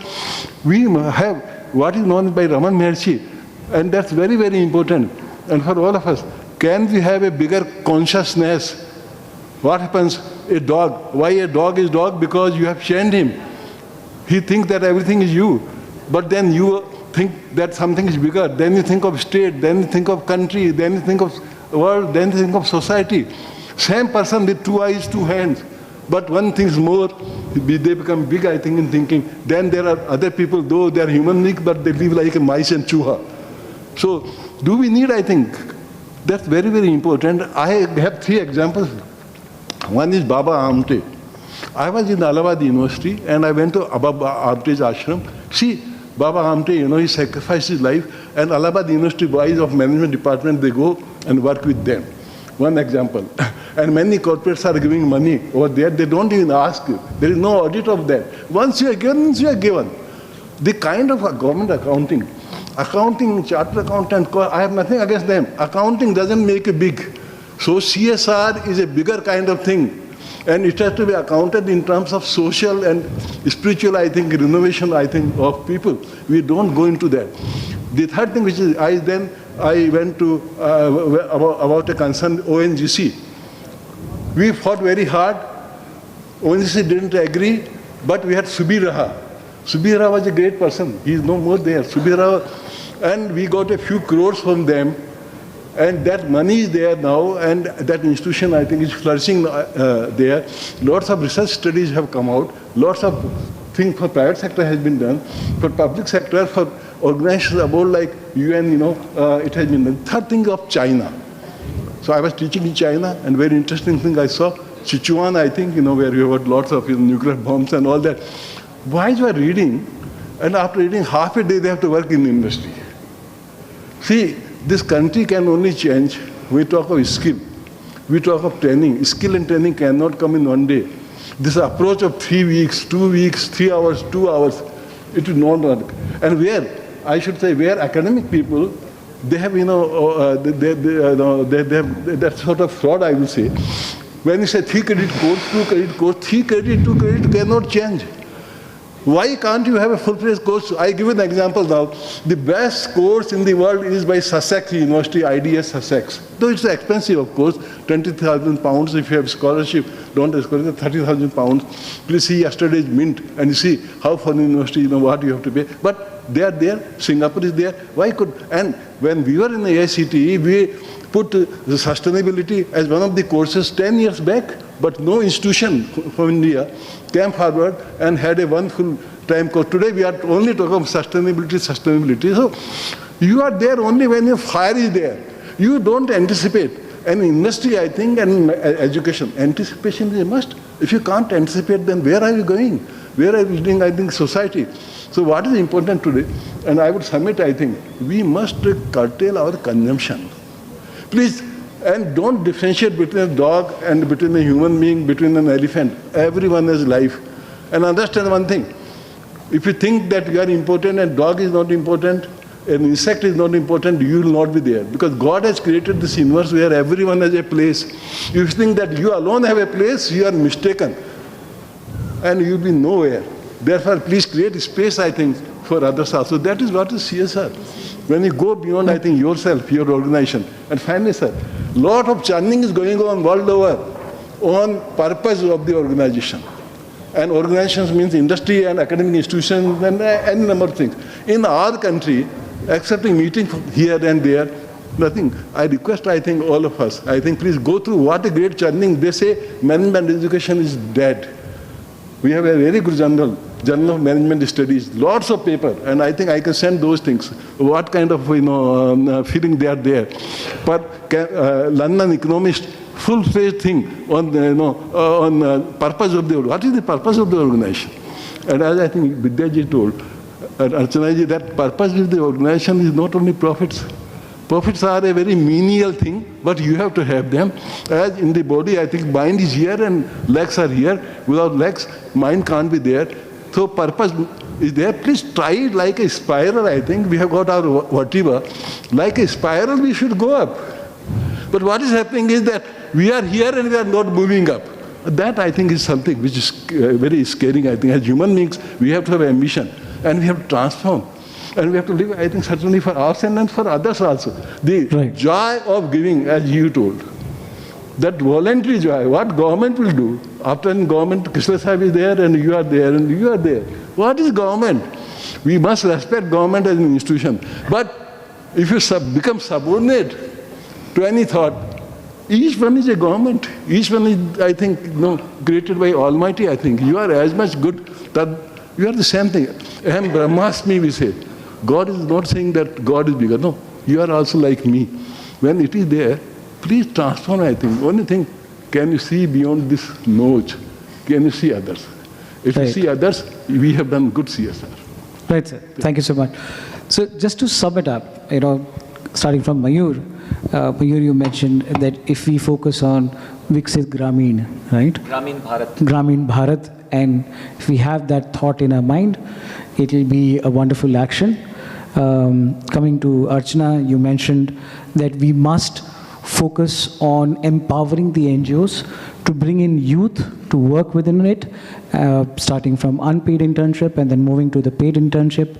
And then the corporate should actually handhold the NGOs in that to bring them to the level of the corporate itself in terms of the working, right? And lastly, Professor Mishra was focusing on reducing the consumption that we do on daily basis. If we focus on reducing our consumption, then probably we will be able to think of giving it back to the society overall. So any activity which helps us to reduce that. On this note, I will throw the mic. Yeah. One point, I believe. Yeah, please. I did mention about this Gramin Bharat initiative where one corporate can adopt one village, one college can adopt one village. I gave 2 examples of the corporates, but I'll just take 10 seconds to talk about not only in BITS Pilani University, we have built student chapters, but we also built student chapters in IMT and Badruka Institute of Management and also in Oak Ridge School.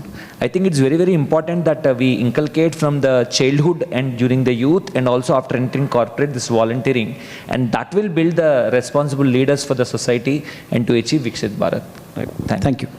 So I'll just make it open for the audience. If you have some questions, we would like to entertain that. Anyone, if you have questions. Do we have somebody to help us with the mic?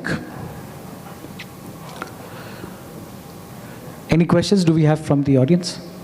Anyway, we are not going to get tea before 3:30. So you have to ask some questions.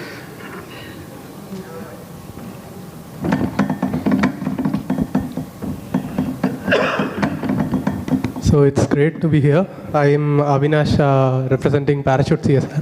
So while R.K. Mishra was mentioning about government should not play the unilateral role of how the sustainability or how giving back to the society should be, I would also try to give you, ask you for pointers.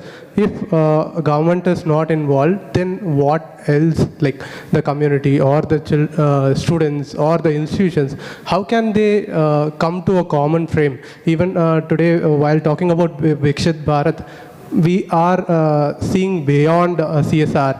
We are talking about community. We are talking about all institutions toward one common goal. So who else other than government can do the framework for the common goal is my question.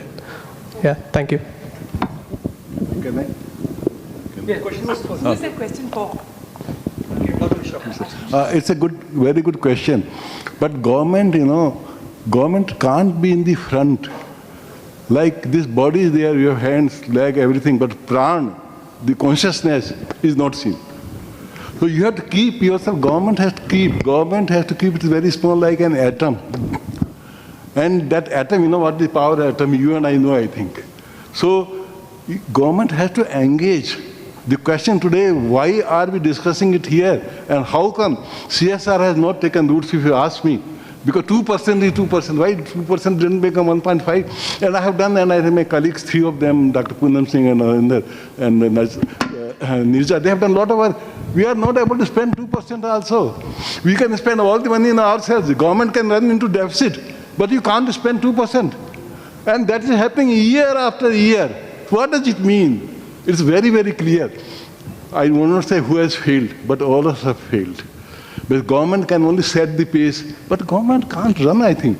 It's you and I, society, civil society, organizations, institutions. If we are doing treachery in colleges, giving wrong accounts, I think, all kinds of things, which are happening, I think. If you do that kind of thing, do you think that government will come and government can? No, I think. It's the force of the people you are seeing everywhere. It's the question of governance, not government. And governance will come, I think, from industry should tell what government should do. Academic people, they should tell. Agriculture should tell. The government job is to collect all the wishes, then, I need to prepare a program, put that into action, and see that we go above the threshold. If we depend on the government, then what will happen? We'll be nowhere, I think. We depended on the British government. What happened for 1,000 years? We were nowhere. Now there is some engagement, at least, I think. So, and third thing, what is important is that all this can happen only unless you take local level people. In this also, today, Government of India's budget, we are spending only 4% of the budget on municipalities and gram panchayats. And government programs are very interesting. On the one hand, you say Gramin Bharat, but you want to have more municipalities, and you are removing villages after. See, contradiction. That's where, academic people, they are not liked because they say that what you are talking and what is happening. You say Gramin Bharat, but Gramin Bharat will disappear. Gramin Bharat will not be there. Therefore, then you will say, there is no problem. We have developed Gramin Bharat. There are so many things, I think. We say at one place that, this particular institution is not good, state is not good, because teachers are not there. On the other hand, we find that in some places, there are no teachers who was telling this. So there has to be some honesty, I think, in what we say. We have to agree, certainly, that our 10%, these are the studies, our 10% people, they have got 40% of resources. There is nothing bad in that. But the question is leveling up. Like a child is born in a family, you and I are 30 years, 40, 50 years, grandfather, he lifts the child. Likewise, those who have resources and money, they cannot be, because in all our Vedas, whether you take Gita, you take any dharma, any religion, we say Om Shanti, Shanti, Shanti. The biggest thing is Shanti. If you don't have peace of mind, your food, you just eat like, mechanically you are eating, you are sleeping, you are getting up, you are going, doing jobs, you are marrying, you have everything, but you have nothing. What is all that? Mr. Ji, thank you for that. I also wanted to tell the audience here that I think there's a line which goes that people want to help, they just don't know how to. So I think it is important for everyone here in this room to also educate the different ecosystems. And I'm speaking out of experience here. I've spoken to about 800 plus corporates, and a number of them are here as well. If you tell the corporates that this help is needed in this district, if you let them know where they can help in nation building, corporates come forward. So I think it's necessary for them to be educated, enlightened from a corporate standpoint, and that's what the government does here, at least in Telangana, and I hope other state governments follow suit. When we tell them that there is a need, whether it is toilet building, whether it is digital classrooms, whether it is medical infrastructure, corporates do come forward and help. That's been our experience. And of course, academia, like I said, has also been very, very open to partnering wherever possible. So like I said, we just need to make more deeper inroads so that these different ecosystems can sort of work cohesively. Thank you. One small point to dear friend on the government participation. I would like to present this thought to this august audience that can people movement precede political movement? Right? So basically during independence struggle, everyone in this country had this one common goal, along with the personal goal. That common goal is living in a independent India. Now again, for developed India movement, Viksit Bharat movement, if people can believe that this is a common goal for all of us, 140 crore population plus the Indian diaspora, then definitely a movement will be built. And now, as always it happened, even in independence struggle, because people wanted it, people movement preceded the political movement. Even politicians and the governments are also into that narrative. Similarly, now also we have to build that people movement, as the moderator has mentioned, that ISR, individual social responsibility. If all of us administer and demonstrate, I think even the governments will fall into this narrative, is the proposition that I would like to put to this august audience.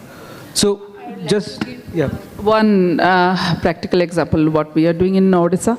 because since I'm here, I wanted to present my state as well. Exactly, you told that corporate come forward. Government when insists that, okay, for example, we built a Kalinga Stadium, which people knows that Odisha is a sport hub now. So all corporates like this MCL, PPL, PBT, everybody come forward to support this Kalinga Stadium, which is world class now. So this kind of things can possible only PPP mode, public-private partnership, government come forward. Even though in commissioned police also, we started a project called DREAM, which has been nationally awarded for rehabilitation of, drug addict people. They have a limitation, like, just rehabilitate. But what after that? What beyond that? They have to be employable, otherwise again back to square, right? So that the end-to-end solution, somebody has to give. And it can only possible if you collaborative approach. People come forward, NGOs come forward, private partnership come forward for as a social responsible. Again, I say. Right. Thank you. So Avinash, right, I just wanted to answer this in one way. We have right to education which was given by the government, right? The implementation is based on us. Please go and check how many organizations are following and keeping that 25% reservation for the people, for the kids coming from the grassroots level in their own school, right? So the implementation is on our hand, on the people's hand, right? There are multiple stakeholders. We have government who creates the policy. We have corporate who has the money power. We have civil society, NGOs, who know how to do and what to execute at the grassroots level. And we have science and media and people like us who are the auditors to, yeah, academia and colleges to give time. So all of them come together. Now everyone has a role to play. If we focus on this role, then we are able to contribute to this particular cycle. Somewhere we need somebody to tell us, oh, this is what is the parenthesis in which we need to operate. It is sad that we had to come with a policy. Why do we need somebody to sit or stand on our head with a stick to say, do this? Can't we become our own masters? Of course, we have not become that. Hence, the role of the government comes into the picture. Definitely. Thank you so much, Archana ma'am, RK Mishra sir, Mayur sir, and panelists. Everyone has contributed, and Chidat Mika ma'am. I got a holistic and encompassed answer. And as a Parachute CSR, we are also working with farmers, which is not regularly seen across the corporate sector. So we are setting the trend, I believe. And thanks for the answers. Thank you. Thank you. So we are now going to wrap this up. Just one last thought that what is the mindset of a leader that we should think of developing? If you ask me, I would like to shift the goalpost from 2047 to 2035. That's because, we've built systems and processes already. We have money with us. I don't think we are short of money. We have good pool of talented human resource that are waiting to be deployed. There is some skill corrections to be made, but yes, that can be sorted. But 2047 looks too distant to me. Okay. 2035 looks achievable is what I think. Now that AI is in place, tech is in place, why not? So as a leader, I would build systems and then marshal people accordingly so that we have that development ecosystem being built right now than later. I think as a mindset of leader, I think three things. Some are progressive, some are static, and some are regressive. And I'm very I'm unhappy to say that there is a big change in the mindset even of Tatas. Not 171, I'm not saying 171, but I have my own studies. The way Ratan Tata was behaving and doing things, you find total great change. JRD, go through JRD's work, go through, I think, Rustam, to other people who work with him. See the kind of board, their mindset. See the kind of boards we have today. So I'll say that today, the mindset on the whole, with some exception here and there, is a compliance mode. India should come out of compliance, and India should become leader in the CSR and see different dimensions of CSR. High time has come. This is a big challenge. Come out of this. Thank you, Dr. Mishra. Sorry, I have to wrap it up. We have the Honorable Minister over here. So thank you. It was a wonderful discussion. Thank you, panelists. Thank you, audience. It was a wonderful discussion, and I'm leaving this stage with this mindset that we are able to build responsible leader by 2035, right? And then that will lead to 2047. Thank you, everyone. Yeah. Thank you, and thank you, ASSOCHAM and the chair. Thank you all. That was a very wonderful and insightful session. And as Mr. Kishle has said, the onus is on us. How to instill a responsible leadership values in the generations to come. And on this note, may I invite Abhishek to hand over the token of appreciation to all the panelists and the speakers.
And may I request all the esteemed speakers to take a step forward for a group photograph, please.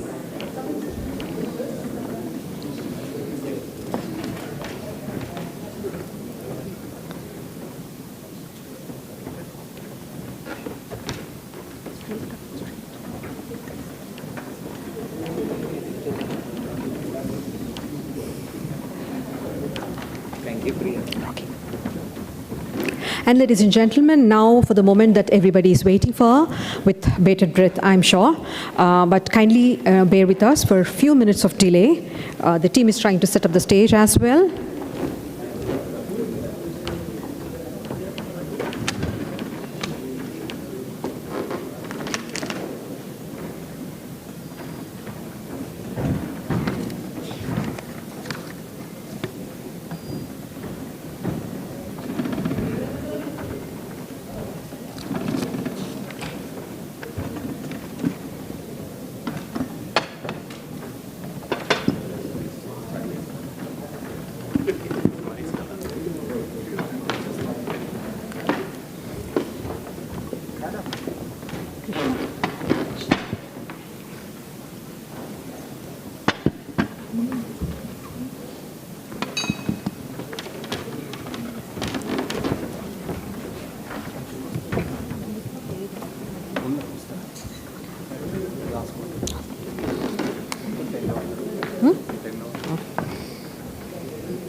Ladies and gentlemen, it's our honor to acknowledge the presence of certain distinguished guests with us, and may I now invite them to be seated on the dais.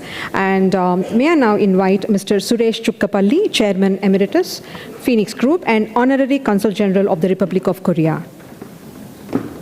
And may I request Krishna Yedula to kindly lead Mr. Suresh onto the stage and also present to him a small token of gratitude from ASSOCHAM.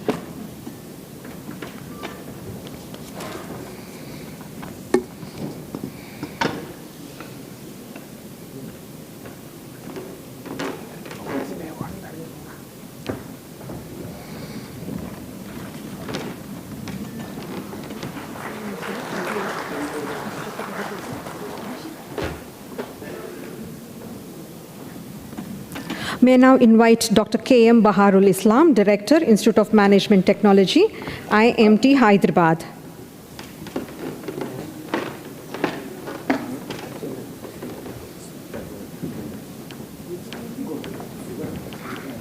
May I invite Mr. Abhishek Ranjan to present Dr. Baharul Islam with a token of gratitude from ASSOCHAM.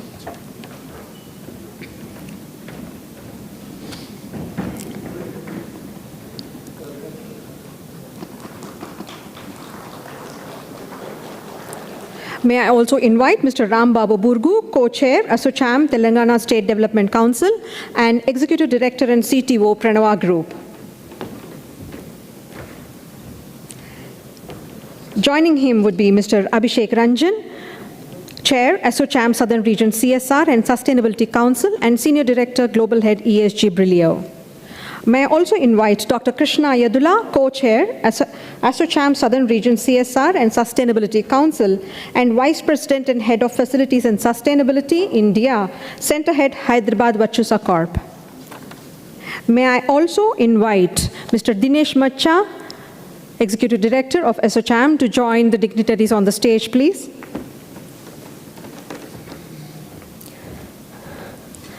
The Honorable Deputy Chief Minister, Shri Bhatti Vikramarka Garu, Arekapudi Gandhi Garu, who's the MLA of Sedilingam constituency, and Harichandana Garu are delayed slightly, but we shall go ahead with the initial speeches. And once they join, we will go ahead with the award presentation.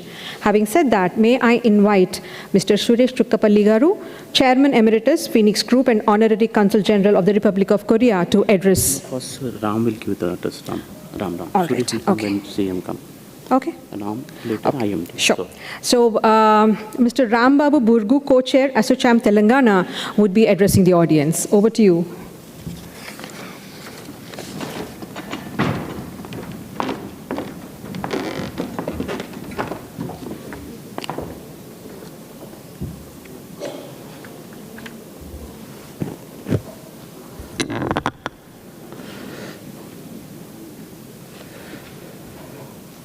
Yeah, good afternoon, everyone. Hope you have been having a great, insightful panel conversations, and also how context has been set rightfully for the CSR and sustainability activities, how it's been taking place. And good afternoon again, once again, welcome to everyone. And so on the dais, would like to welcome Mr. Suresh Chukkapalli Garu, Chairman Emeritus, Phoenix Group, Honorary Consul General of the Republic of Korea, and Mr. Abhishek Ranjan, Chairman, ASSOCHAM Southern Region CSR and Sustainability Council and Senior Director, Global Head, ESG Brilio Technologies, and Dr. Krishna Yedula Garu, Co-Chair, ASSOCHAM Southern Chair, Region CSR and Sustainability Council and Vice President Head, Facilities and Sustainability, and Dr. K.M. Baharul Islam Garu, Director, Institute of Management Technology, Hyderabad, and Macha Dinesh Babu Garu, Regional Director, Southern Region, ASSOCHAM. So, once again, I welcome on this afternoon session what we are really planning for, how ASSOCHAM, we are also waiting for the Bhatti Vikramarka Garu and also Arekapudi Gandhi Garu ministers. We are waiting very soon. We will be expecting them. And as part of ASSOCHAM is committed to promoting inclusive growth and responsible business practices through these CSR and sustainability activities. So, as we know, it is not just about compliance, it is about corporates India opportunity. How we can to drive real change in education, healthcare, skilling, and environment and livelihoods. So India is to be proud to be one of the first countries to mandate CSR, as you know, under the Companies Act 2013, making social responsibility a legal and strategic priority for the business. Since then, Indian companies have spent over 1.25 lakh crore rupee on CSR activities, and as part of this particular award function, and also as a ASSOCHAM, it's an Indian history about the global Indian company, Indian ASSOCHAM organization, we felt it's a responsibility to recognize and reward the contributions of the people who are doing in the CSR and sustainability. That is what the initiative. And I would not like to take any more lot of time here. So we are waiting for the minister very soon. So, but just would like to indicate that ASSOCHAM feel very proud to have you all these experts and eminent personalities who really contributed a lot for this CSR and sustainability. We look forward to see and their contributions, how they have done maybe in the award section. Thank you.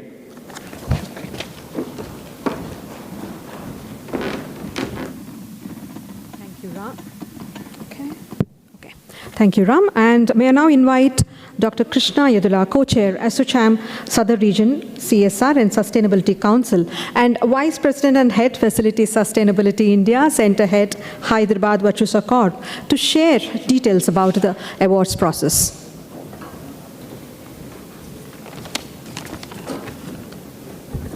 Thank you, Padma. I would like to extend a warm welcome to the distinguished speakers, jury members, awardees, and all the delegates who are present here today for this 6th edition of CSR and Sustainability Conference 2024, happening first time at Hyderabad. I was told that more than 100 corporates are participating in the event, and under the leadership of Professor P.D. Jose of IIM Bangalore, the eminent jury has selected the winners today. On behalf of ASSOCHAM Southern Chapter and also from Telangana and AP, as I'm the co-chair for the chapter, I congratulate all the winners of these awards. A total of 45 nominations have been received from various entities, corporates, under 9 CSR and sustainability categories. And the jury involved under Professor P.D. Jose, under his leadership from IIM Bangalore, we had other academia like Symbiosis, Narsi Monji Institute of Management Studies, Goa Institute of Management, NSB, and GAT. With these eminent jury members, out of 45, we have about 20 winners today who have shown their excellence in their respective fields, and they could win these awards because of those contributions. ASSOCHAM Southern Region had organized the Corporate Social Responsibility and Sustainability Awards to recognize companies that have made a positive impact from April 2023 to March 2024 through their innovative and sustainable CSR initiatives. This happened in Bangalore last year. The objective of the award is to acknowledge, motivate, incentivize corporate members for their contribution towards social and environmental goals, and look at the CSR mandate as an opportunity to move towards strategic philanthropy rather than an onerous compliance with support from civil society and state governments to make a difference to the lives of people in the state. So entries, as I said, are judged by an academia representatives. Jury evaluated entries based on innovation, local relevance of impact that these participating nominees have been coordinating, integrated to company business strategy, and governance mechanism. The most important benchmark would be what extent the corporate has embarked on mainstreaming CSR and sustainability initiatives to center stage and meeting all stakeholder expectations. So as I said, out of 45 applications that we received, there are 21 winners who will be receiving these awards today, and I would like to congratulate once again on behalf of the entire ASSOCHAM Southern Chapter for winning these awards. Thank you.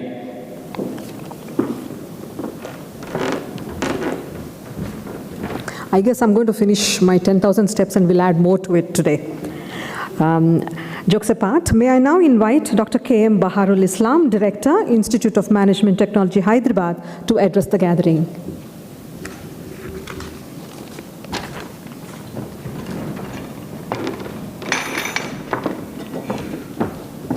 Sorry if I have toppled something. Thank you. Distinguished guests on the dais, members and office bearers of ASSOCHAM South, ladies and gentlemen, it's indeed an honor to be part of this event, especially when members of the industry are gathered. In fact, it has been long been said, if we have to rethink our education, particularly in business and management, we should be closer to the industry. There must be a recycling back of the knowledge which our graduates gain from day one entering the industry. It is also a challenge within the system with which we work to incorporate many of the learnings which I say as a treasure house of working knowledge from the industry. It is occasions like this which gives us an opportunity to look into a vista of experience, of hard work, of practical strategic decision making, all perhaps gathering a century of knowledge within this room. Each one of you contribute to that flow of knowledge, which perhaps only trickle down to our textbooks and classrooms. In coming years at IMT Hyderabad, we would try to intensify our interactions. Some of the best schools in the world are incorporating industry-generated programs, industry-focused programs, or industry-owned programs. We had two specialized programs, one in IT and one in logistics and supply chain management. In coming years, this should be perhaps more tailor-made and customized. And as far as today's theme is concerned, this is one of, again, our biggest challenge in 21st century education is to translate the dichotomy or the constant struggle between what our young mind or children want to be and what our education system will let them be. So we have seen MBAs and bankers becoming novelists, engineers becoming filmmakers. Many of those talented minds, actually, we don't let them be in our campus.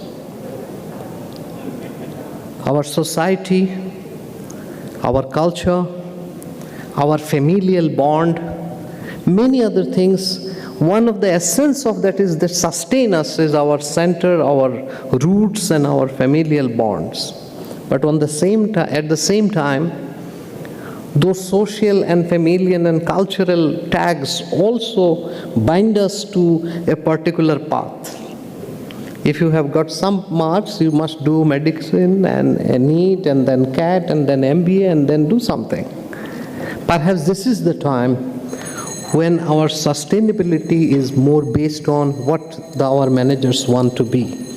And if managers want to be leading industry which is sustaining to the nature, then at the same time Our syllabus and industry stalwarts like you must walk the talk when we design our curriculum. Very soon we are going to conclude our new program reform, postgraduate program review. Through this dais, through this platform, I welcome you to help us redefine what one of my teachers at Harvard Business School said, Srikant Dattar, the dean, to redefine the MBA for the future. And perhaps this is the time when CSR, social responsibility, ethical leadership, not only remain taglines of our syllabus and textbooks, but people from industry comes out as a symbol of those leadership. Your sustainability story must be told in our classroom, not in books, not in newspaper, not in business standards. Young minds will be impressed by your presence. Whatever small changes you might have done, I want my future students to learn from the doers who has done this in their own way. Sustainability, CSR, every day in India, hundreds of industry managers and leaders, owners, entrepreneurs are experimenting with their life, soil and toil and blood. Let those stories come back to our classroom. Ignite the young mind. Perhaps that will be the biggest service to sustainability and CSR movement jointly together in India. With these words, I thank the organizers, ladies and gentlemen, for giving me this opportunity to interact with you. IMT Hyderabad campus is near the airport. I don't wish your flight to be delayed, but anytime you have 1 hour to spare, please come. And this time I can really welcome you to the Irani chai and Osmania biscuit starting this year. Drop in at our Shamshabad campus, either catching a flight or even when you are going home, you can relax. See our campus. Talk to our students. They are the future leaders. You want them to grow. Help us to build that mind. Thank you very much. Jai Hind.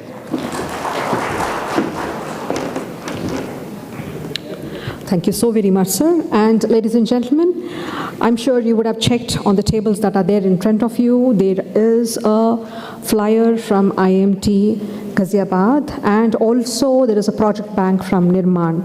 So these are meant for your consumption. And on this note, may I invite Professor Manas Kaul to actually come and speak about the IMT Ghaziabad UNGCNI survey. Professor Manas Kaul.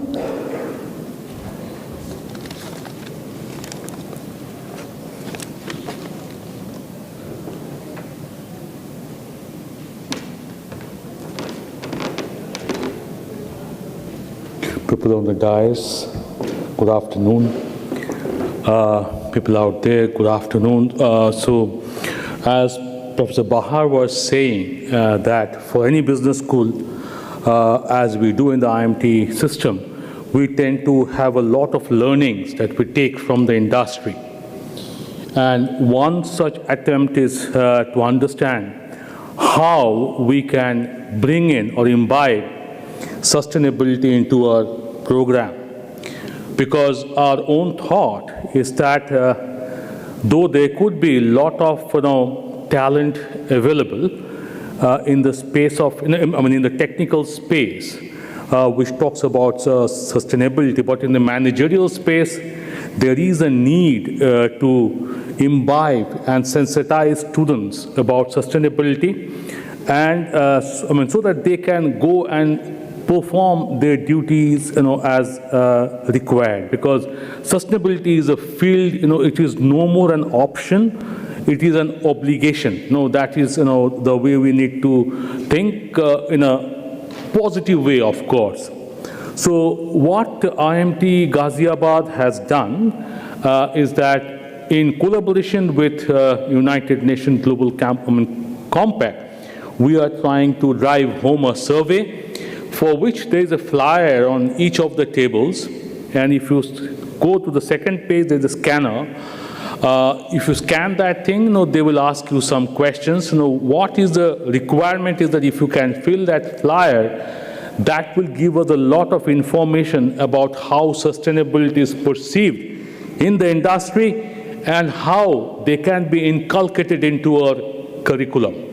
So we would really request your help to help us build a curriculum where we can imbibe the industry thoughts and take it together as an industry and academia collaboration to create a leadership, who can contribute to the sustainable, businesses in creating sustainable societies. Thank you. Thank you very much. Thank you.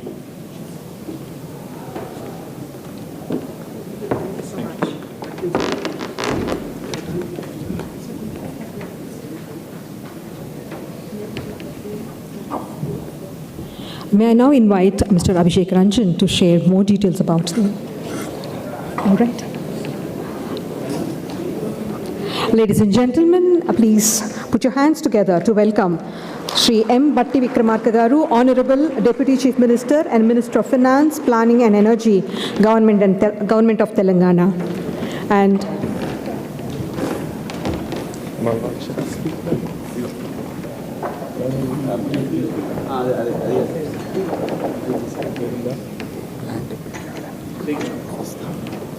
And may I invite Dr. Krishna Yadula to hand over the token of gratitude from ASSOCHAM to the Honorable Deputy Chief Minister Garu.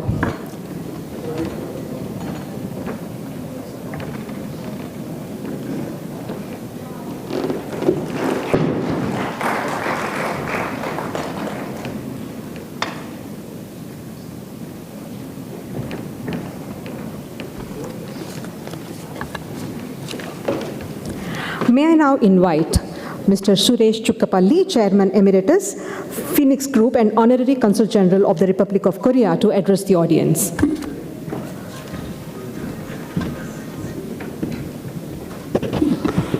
Thank you, Padma Garu. Honorable Deputy CM, Sri Batti Vikramarka Garu, and all the dignitaries on the dais. Participants of today's event and media. A very good afternoon to all of you. It's an extremely great occasion to celebrate the Corporate Social Responsibility Awards.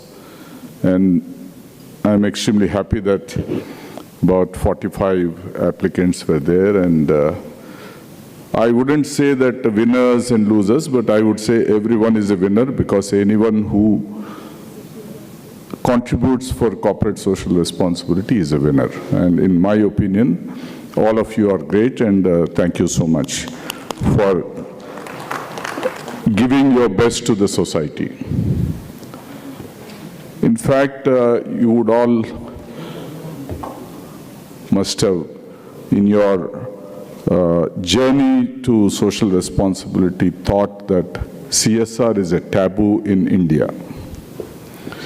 Why I'm saying it's a taboo is that people who are receiving the benefits think that these corporates, these companies have too much money, and they just start throwing peanuts to us. I don't know whether I have to talk these things in an open forum, but this is my expertise or experience in my corporate life. For the last 40 years, I've been into social responsibility, and I feel wherever we give, we don't really see the gratitude or the cooperation or the positivity from public. They think that, this fellow is putting up an industry here, he's polluting us, and he has to do something to us. The other important thing, what I have also seen is many of the corporates like us who spend money on the CSR, forget about the Government of India's mandatory this thing, but many of us go over and beyond what is mandatory. So we spend too much from our own side, not because it is mandatory, but because it gives us some kind of a satisfaction to our own culture. What I've seen is majority of us spend money out of which close to 60% goes towards the salaries, towards wasteful expenditure of our own employees, or pilferage by our own contractors or whatever. So I would always feel that a very close watch on how much you are spending and how much is actually going into the grassroots of where you want to really spend. We cannot overlook whatever money we are spending, because it's very, very important that every penny what we have and what we are giving, it goes to the actual needy, or it goes to the sustainable survival of a scheme what you are doing. So that's very, very important, and here I see several leaders of the corporates and social responsibility organizations. I think most of us don't look at these things. We just look at some detailed project report prepared by someone and just write a check, and some organization or manager delivers it, and end of the day 30-40% is only going there. The other important thing what I feel is that there are several social enterprises sitting here, people who are running these social enterprises. I should really commend them that they're doing a great job for this society, because today sustainability also needs to be social. When you have a good social enterprise, we have the academia, you have the IMTs like organizations, and we have TIS and other organizations. So ASSOCHAM should take up the responsibility of preparing some projects, some project reports, which are sustainable with the help of consultants, with the help of social enterprises. Prepare reports where these reports can be shared with the corporates. Because many of the corporates like us, we want to do something to the society, we don't know what to do. And what we do may not really go to the actual needy. So, with the experience of the consultants, with the social enterprises, with academia, prepare a reasonably good report. Right from small enterprise, small initiatives to large initiatives. It could be anything. It could be village enterprises, it could be anything. And also, we should also create, through the social responsibility, some social enterprise in the villages. So that way you are creating jobs and other things. So if ASSOCHAM can lead this, create some 50 or 100 project reports, right from 10 lakhs to 10 crores or 100 crores. So these reports can be shared freely to everyone, and people can use them, and you can also create a registered list of good implementing partners like UNICEF or any of these organizations, so that the corporates can reach out to them and implement these programs, and government also can help in connecting to the various district authorities, where they can also suggest what is the need in this village or in this district or in this state. So ASSOCHAM has a bigger role in creating a proper report, and then share it with everyone, put it in the websites, so that not only for the state of Telangana, but it is useful for the entire country. So I'm sure if ASSOCHAM agrees with me, I think you should take up this responsibility and help most of the corporates who are within the society, and it will really help the country and the sustainability of the country. Thank you very much.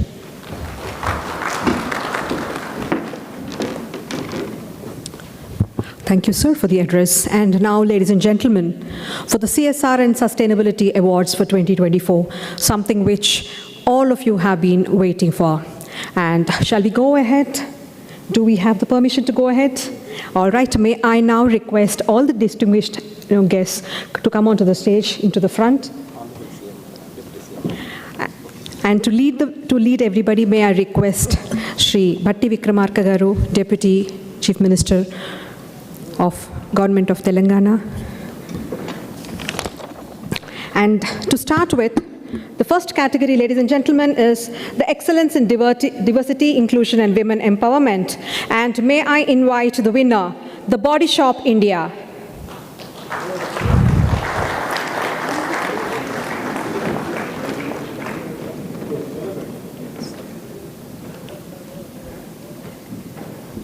Request you to kindly step up faster, please. Thank you so very much. While the team from the Body Shop India is getting awarded, may I now invite also Schaeffler India Limited, the runners-up 1, and the Hindustan Coca-Cola Beverages, who would be the runners-up 2.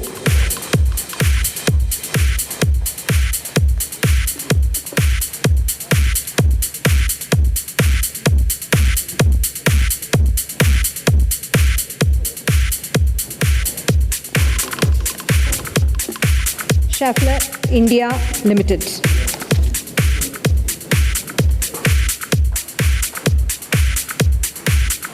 Hindustan Coca-Cola Beverages. Ladies and gentlemen, the next category is the excellence in employee volunteering. May I invite SMFG India Credit, who are the winners in this category.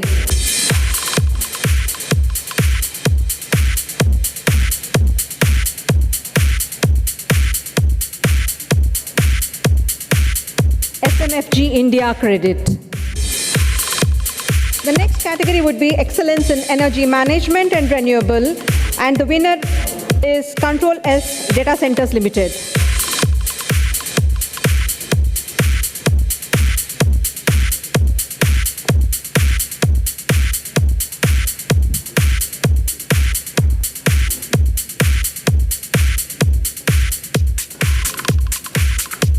Control S Data Centers Limited. The next category would be Excellence in Providing Livelihood to Local Community, and the winner is Aspire Systems India Private Limited. Ladies and gentlemen, these organizations made a whole lot of difference. A round of applause to them.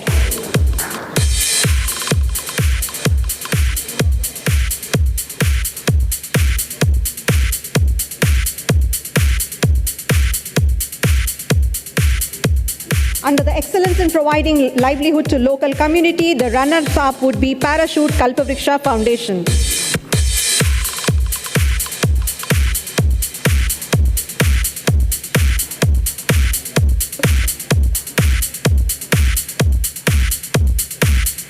Parachute Kalpavriksha Foundation. The next award category would be Excellence in Providing Support to Healthcare, and the winner is Jubilant Bhartiya Foundation.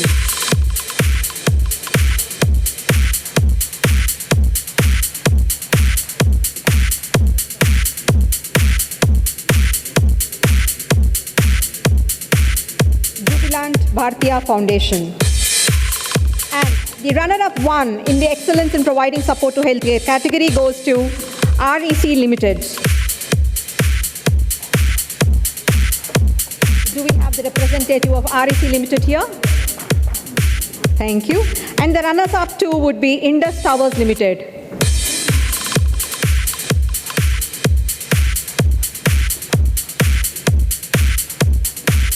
And special recognition award in this category of excellence in providing support to healthcare goes to MSN Group.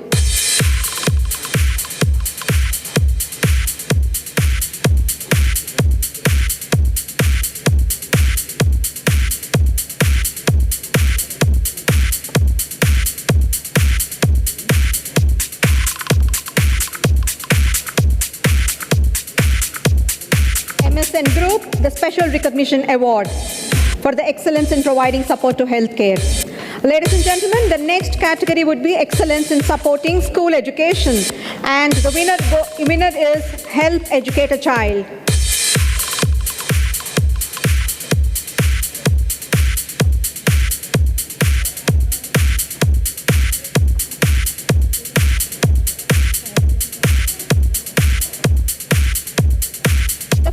Runner-up under this category, which is the excellence in supporting school education, the winner is GMR Varalakshmi Foundation.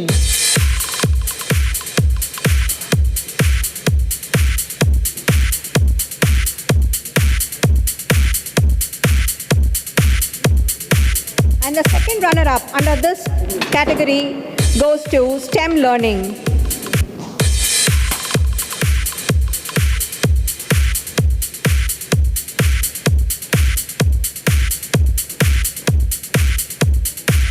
STEM learning, the second runner-up in the excellence in supporting school education category.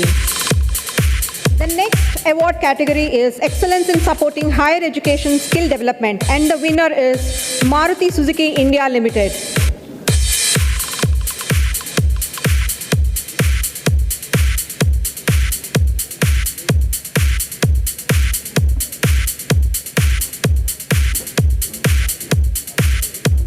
And the runners-up under this category, which is excellence in supporting higher education skill development, is Tech Mahindra Foundation.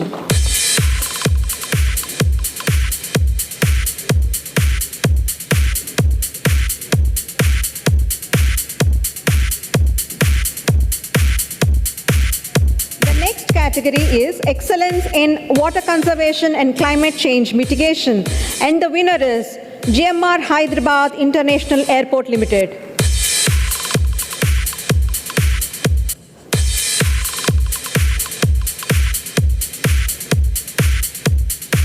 And the first runner-up under this category is Yara Fertilizers India, Babrala.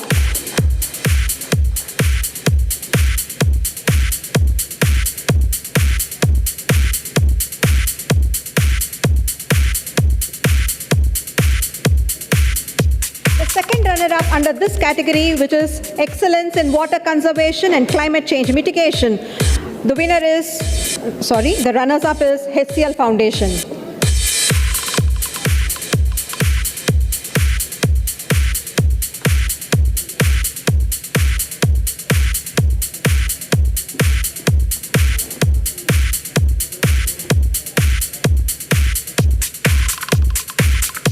Ladies and gentlemen, the next category is excellence in CSR and ESG reporting, and the winner is ITC Limited Paperboards and Specialty Papers Division.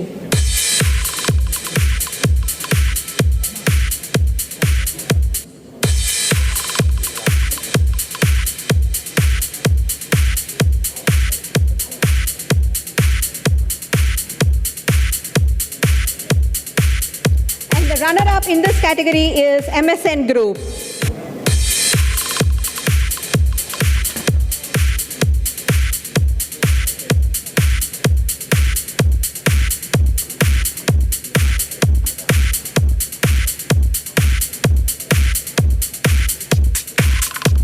Ladies and gentlemen, one round of applause to all the winners and the runners-up.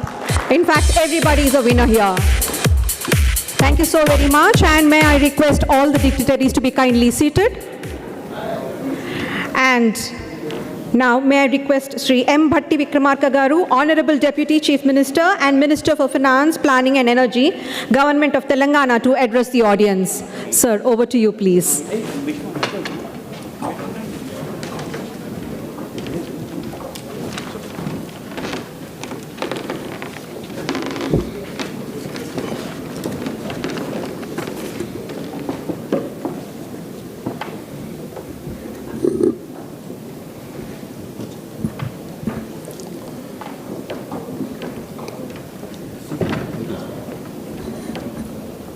Shri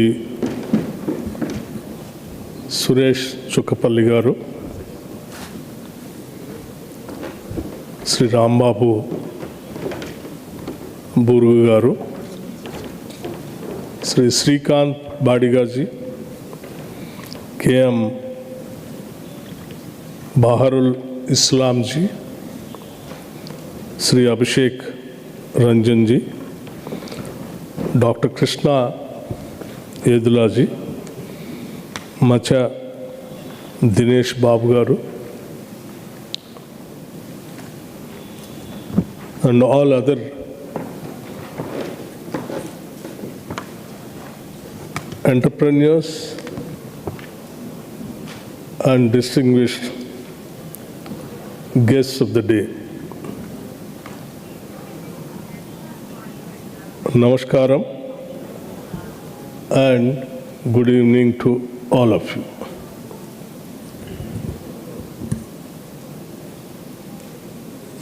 It is a privilege to be here this evening at the CSR and Sustainability Conference organized by ASSOCHAM. I thank the organizer for choosing Hyderabad, a city that blends economic dynamism with deep human values. As a host for this important dialogue, friends, particularly I thank Sri Suresh Chukkapalli garu and other organizers for conducting not only this meeting, but also for doing their service to the society for more than 2-3 decades for the betterment of the then combined state of Andhra Pradesh and Telangana also, particularly. When I was being asked to come and participate in this meeting, first I asked the organizers what exactly this is. Then they told me that this is something like, the entrepreneurs and industrialists, by not only making wealth and also by distributing the wealth to the society for the betterment of the people and the development of the society. And I said, I'll definitely come. And I really thank the organizers once again for inviting me for this kind of program. And also I appreciate all the participants, those who got the awards and appreciation. The reason is we all know that the wealth which has been created by certain industries are being locked earlier, but now majority of the industries and the wealth creators are trying to distribute the wealth, whatever they are generating, to the society. This is a very good sign. Particularly in South India, majority of the wealth creators are trying to give their best to the society by helping the needy people. We often refer to CSR as a legal obligation of 2% of profits earmarked by good cause. But let me offer a different lens. The real purpose of CSR is not about ticking a box. It is about recognizing that growth without inclusion is fragile, and that profits without purpose are hollow.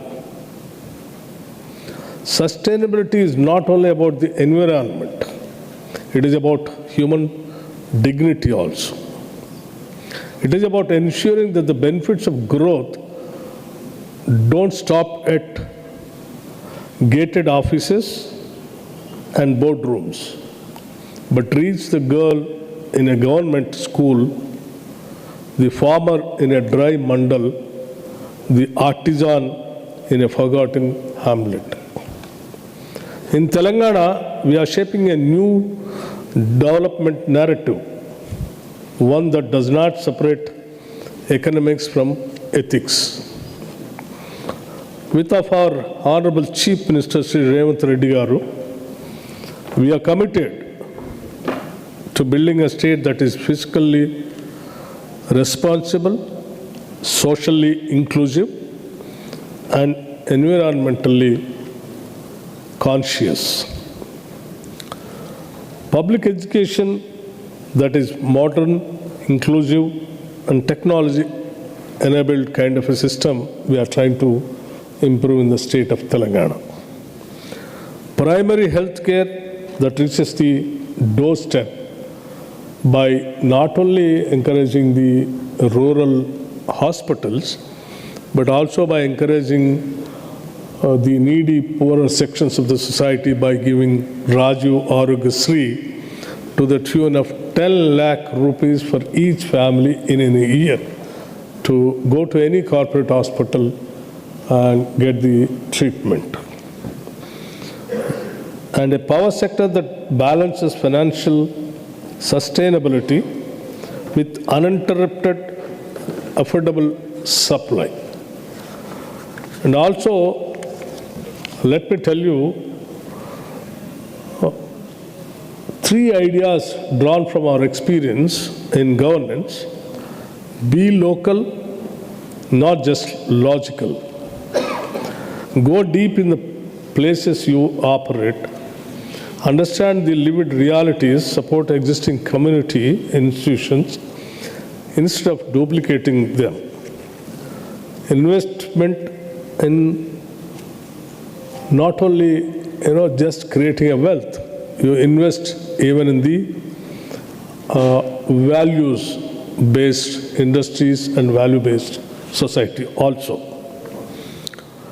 Building will fade, but people's capacities, their skills, their confidence, their leadership will carry impact forward for decades together.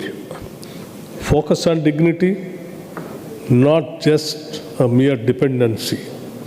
True development empowers people to stand on their feet, not wait with empty hands. Let every CSR initiative carry the spirit of Swaraj, self-belief and self-determination. Friends, we live in a world unprecedented resources and extraordinary inequalities. It is now clear that trickle-down economics had not worked.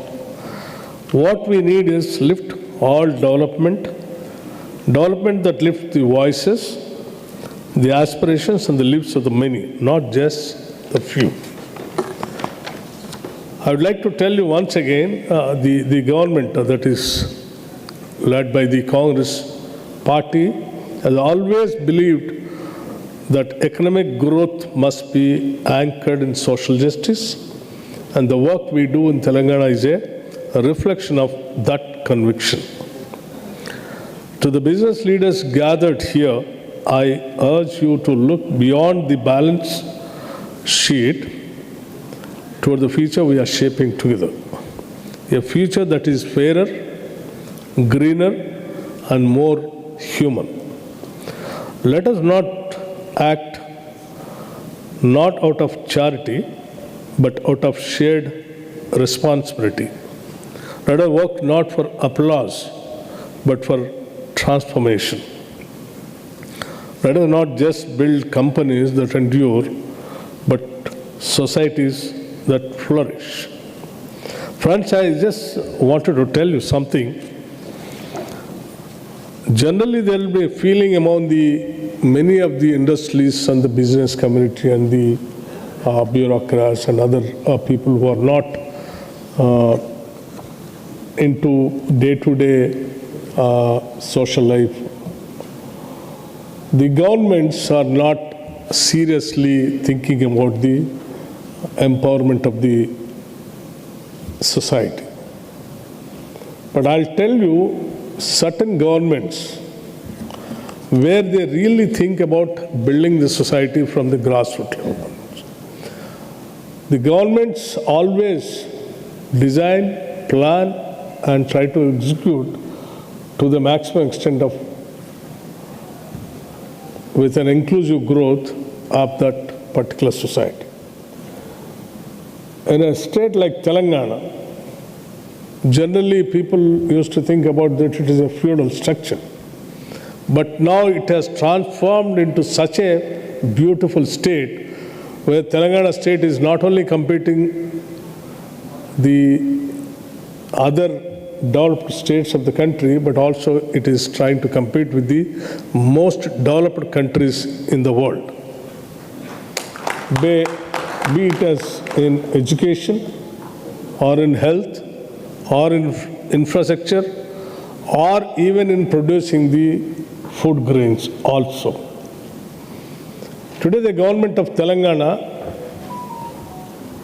is trying to build, when many of our friends are thinking of trying to help the society through your CSR funds, what I thought I'll just, as Suresh Chukapaliji, when he was addressing the gathering here, he told that many of the industries, or many of the people, they might be having so many dreams of investing or spending or donating or for a good cause, but unfortunately they don't find a good platform from where that they can spend that money.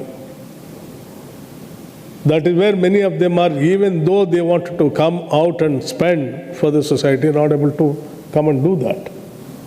But luckily, of late, many of the governments and many of the societies have designed in such a way, like even, for example, state of Telangana, we have designed of late schools called Young India Integrated Residential Schools. First, when we thought of these kind of schools, nobody believed it. It's because each school is designed in not less than 25 acres of campus with an international standard of learning and best of the best facilities of the available facilities anywhere in the world. Like each school is costing somewhere around not less than 200 crores. Like this kind of schools that we have already started in 1 year, sanctioned nearing about 100 schools in the state of Telangana, each in one assembly segment. So these kinds of schools, when we started, many of our friends came and told us it is easy to build, but it's very difficult to maintain. That particular time, one friend advised me, if anyone, any multinational companies or corporate sectors, if they come forward to extend their helping hand in maintaining these schools every year. First I thought nobody will come. The moment we announced it, in 15 days, all 100 schools, they have given their names that they will maintain those schools. So today, if you create a proper platform, there are many people to come and work for them. So that is where I just wanted to tell you the state of Telangana is creating a best of the best platform for all the corporate sectors where your every paisa, where all that you want to spend, that all that money is very transparent and is going to the proper needy people of the society to whom you are targeting. So those kind of platforms are readily available. So I extend my invitation to all the heads of the institutions, where all you want to come forward of spending your money properly. Yes, you can think and rely on the state of Telangana, where these kind of institutions are readily available, where you can really spend, you can see the growth of the society through these kind of institutions. And even for that case, even the hospitals, even for that case, many of the, the universities, skill universities, when we first thought after the government formed, we have invited many of the industries. They said, the state is good, you have a good number of engineering colleges, good human resources, but unfortunately we are not able to find proper skilled people in the state of Telangana. Then we have asked them what to do. They said, start the skill university. We are all there to come and share our expertise and to contribute some funds also. Then our Chief Minister immediately gave a thought to it, and he started Young India Skill University also in Hyderabad. And apart from that, all over the state, in combined Andhra Pradesh and olden days, we have started ITIs. Today, all those ITIs are outdated. The kind of machinery which has come with a fully automated kind of machinery has come. They suggested, why don't you develop these centers as advanced technology centers? I said, fine. Immediately we sanctioned nearing about 100 advanced technology centers where many of the India's top industries have come and participated in that. They are also trying to do their best by adding CSR funds and all that. So these kinds of things are readily available. Platforms is available here for the people who really want to come and help the society. And I really appreciate choosing Hyderabad for you all to come here and to have a meeting and conference. And organize also, getting all of you to Hyderabad and making to discuss what kind of facilities and platforms are available for you people to invest or to spend your CSR funds. And state is very well equipped with all kinds of infrastructure. You can come here, set up all your business institutions, and this is the best of the best state where you don't have a weather problem, best suited weather in the country, best infrastructure, no language problem, no barriers, very friendly state, and the government is very, very, much committed to invite all kinds of sectors to get developed in this state of Telangana. We welcome you and we wish you all the best, and feel free to reach the state of Telangana, and this government is a friendly government and we respect wealth creators wholeheartedly, and I wish you all the best. Thank you, brother.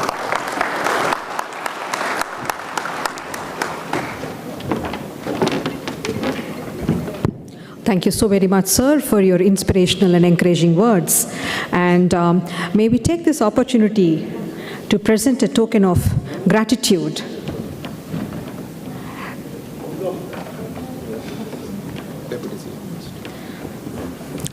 May we take this opportunity to present a token of gratitude to Sri Bhatti Vikramarka Garu, Honorary Deputy Chief Minister of Telangana.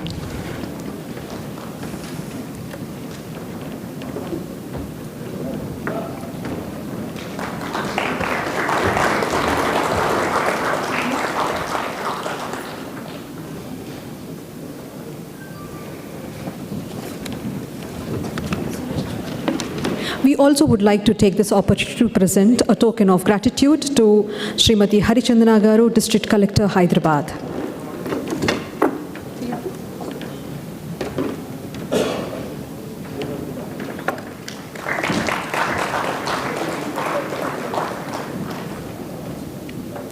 We also would like to present a token of gratitude to Mr. Suresh Chukkapalli, Chairman Emeritus, Phoenix Group and Honorary Consul General of the Republic of Korea, for his relentless services to the community in the field of child education and social welfare initiatives. And in fact, the development of Mahaprasthanam is a huge milestone in the Indian social infrastructure. Now, ladies and gentlemen, may I invite Abhishek Ranjan to deliver the vote of thanks. Good afternoon, everyone. I think every good thing has come to a logical or a good ending, but this whole program would not have been possible without the city of Hyderabad support, and we are so welcomed by the city. So I think for the city of Hyderabad, let's have a big round of applause for hosting us for the 6th conference. We have seen it in Chennai, Bangalore, but I think it's great to be back in Hyderabad. How many of you are not from Hyderabad? Can we see a show of hand? How many people are here who are not from Hyderabad? I think 50% are not from Hyderabad. And I can tell you one secret. If you really want to enjoy driving, take your car from Bangalore, which I do, and probably take me more time to reach the outskirts of the Karnataka than reaching from there to Hyderabad. So that's the city of Hyderabad, friends. In fact, last week I came to the US consulate for visa, and my kid and my wife told that why don't we look at second option as a Hyderabad. So that makes me, and we have started our operations in Hyderabad last year. Our office is right across in the Mindspace. So with this, I will do a formal vote of thanks. I think we are really honored to have the Honorable Deputy Chief Minister of Government of Telangana, Sri Bhatti Vikramathaji, for gracing us here and giving us a lot of inputs. How do we can take it forward? Not just we meet here, we know each other, hear each other, but also take it forward by creating the focus groups. And I'm sure institutions like IMT Hyderabad, Nasi Monji, who are present here, probably collaborate with ASSOCHAM to and take this forward.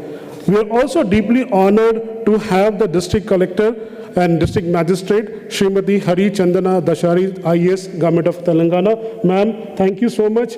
I think the city of Hyderabad is becoming better and bolder and probably giving competition to any other city in this country. How many agree that Hyderabad is the best city with vibes and life? How many agree? Everybody? A city of vibe and life. That's Hyderabad for me. And with this, I also thank Mr. Suresh Chukrapalliji. He is the Chairman Emeritus of Phoenix Group and Honorary Consul General of the Republic of Korea. Sir, thank you so much for your gracious presence. Also like to thank the Director of IMT Hyderabad, Mr. Dr. K.M. Barul Islamji, for gracing us and being our academic partner this year. Also would like to thank Mr. Ram Babu Burguji, who is the co-chairman of the ASSOCHAM Telangana. Sorry if I am mispronouncing some names. My apology for that. Also like to thank my partner in crime, Dr. Krishna Yedula from Virtusa, who is the co-chairman. I think he has been relentlessly working for it. Last year he wanted to do this event in Hyderabad, but somehow I persuaded him to do it in Bangalore. But this year we did it in Hyderabad. So I think one guy who deserves the biggest round of applause is Dr. Krishna Yedula, because he is the man to bring it to the Hyderabad. And also take this opportunity to thank the team who actually behind the scene for the last 6 months, working with the jury, working with the corporates. We had almost 500 people turn out today. We expected 300, by the way. So I think if there was some logistical nightmare, but bear with us. But I think the few people who really made this event what we have calling a spectacular event, starting with, and I would like to just recognize them once on the stage, because they have relentlessly worked for the last several months. Starting with the Regional Director of ASSOCHAM, Dinesh Macha, where are you? Please come. Please rise.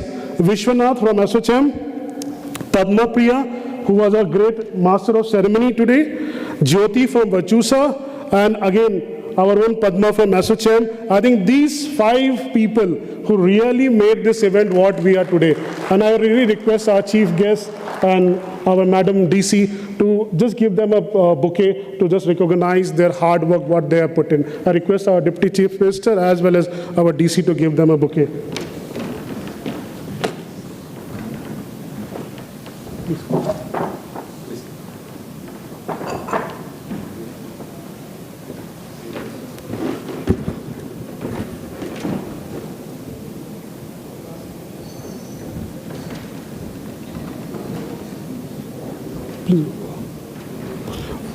You can keep clapping for these wonderful team.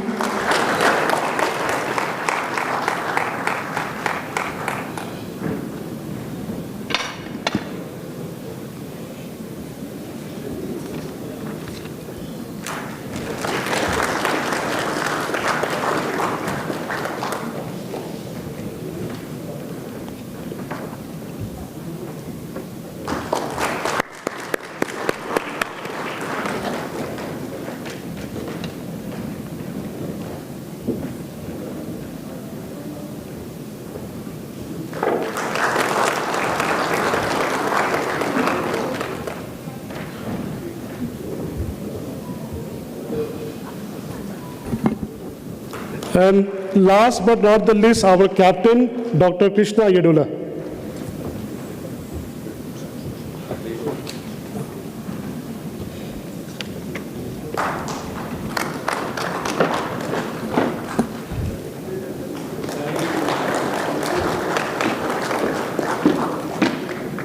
Thank you so much, dignitaries, and all our sponsors, partners, speakers, jury members, all who have the hotel management who supported this program. Thank you once again for being here. Have a wonderful evening. Thank you.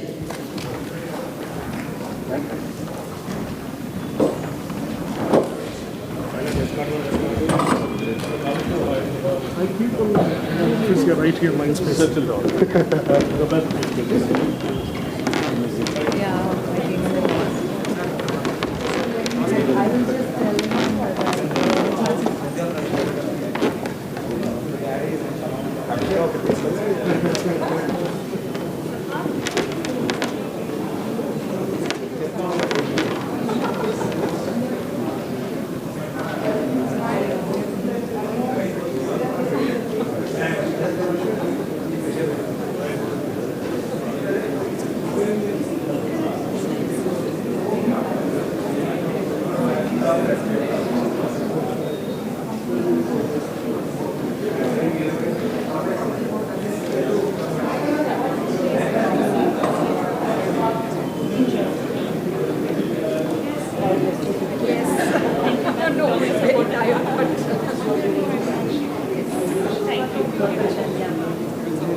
Thank you.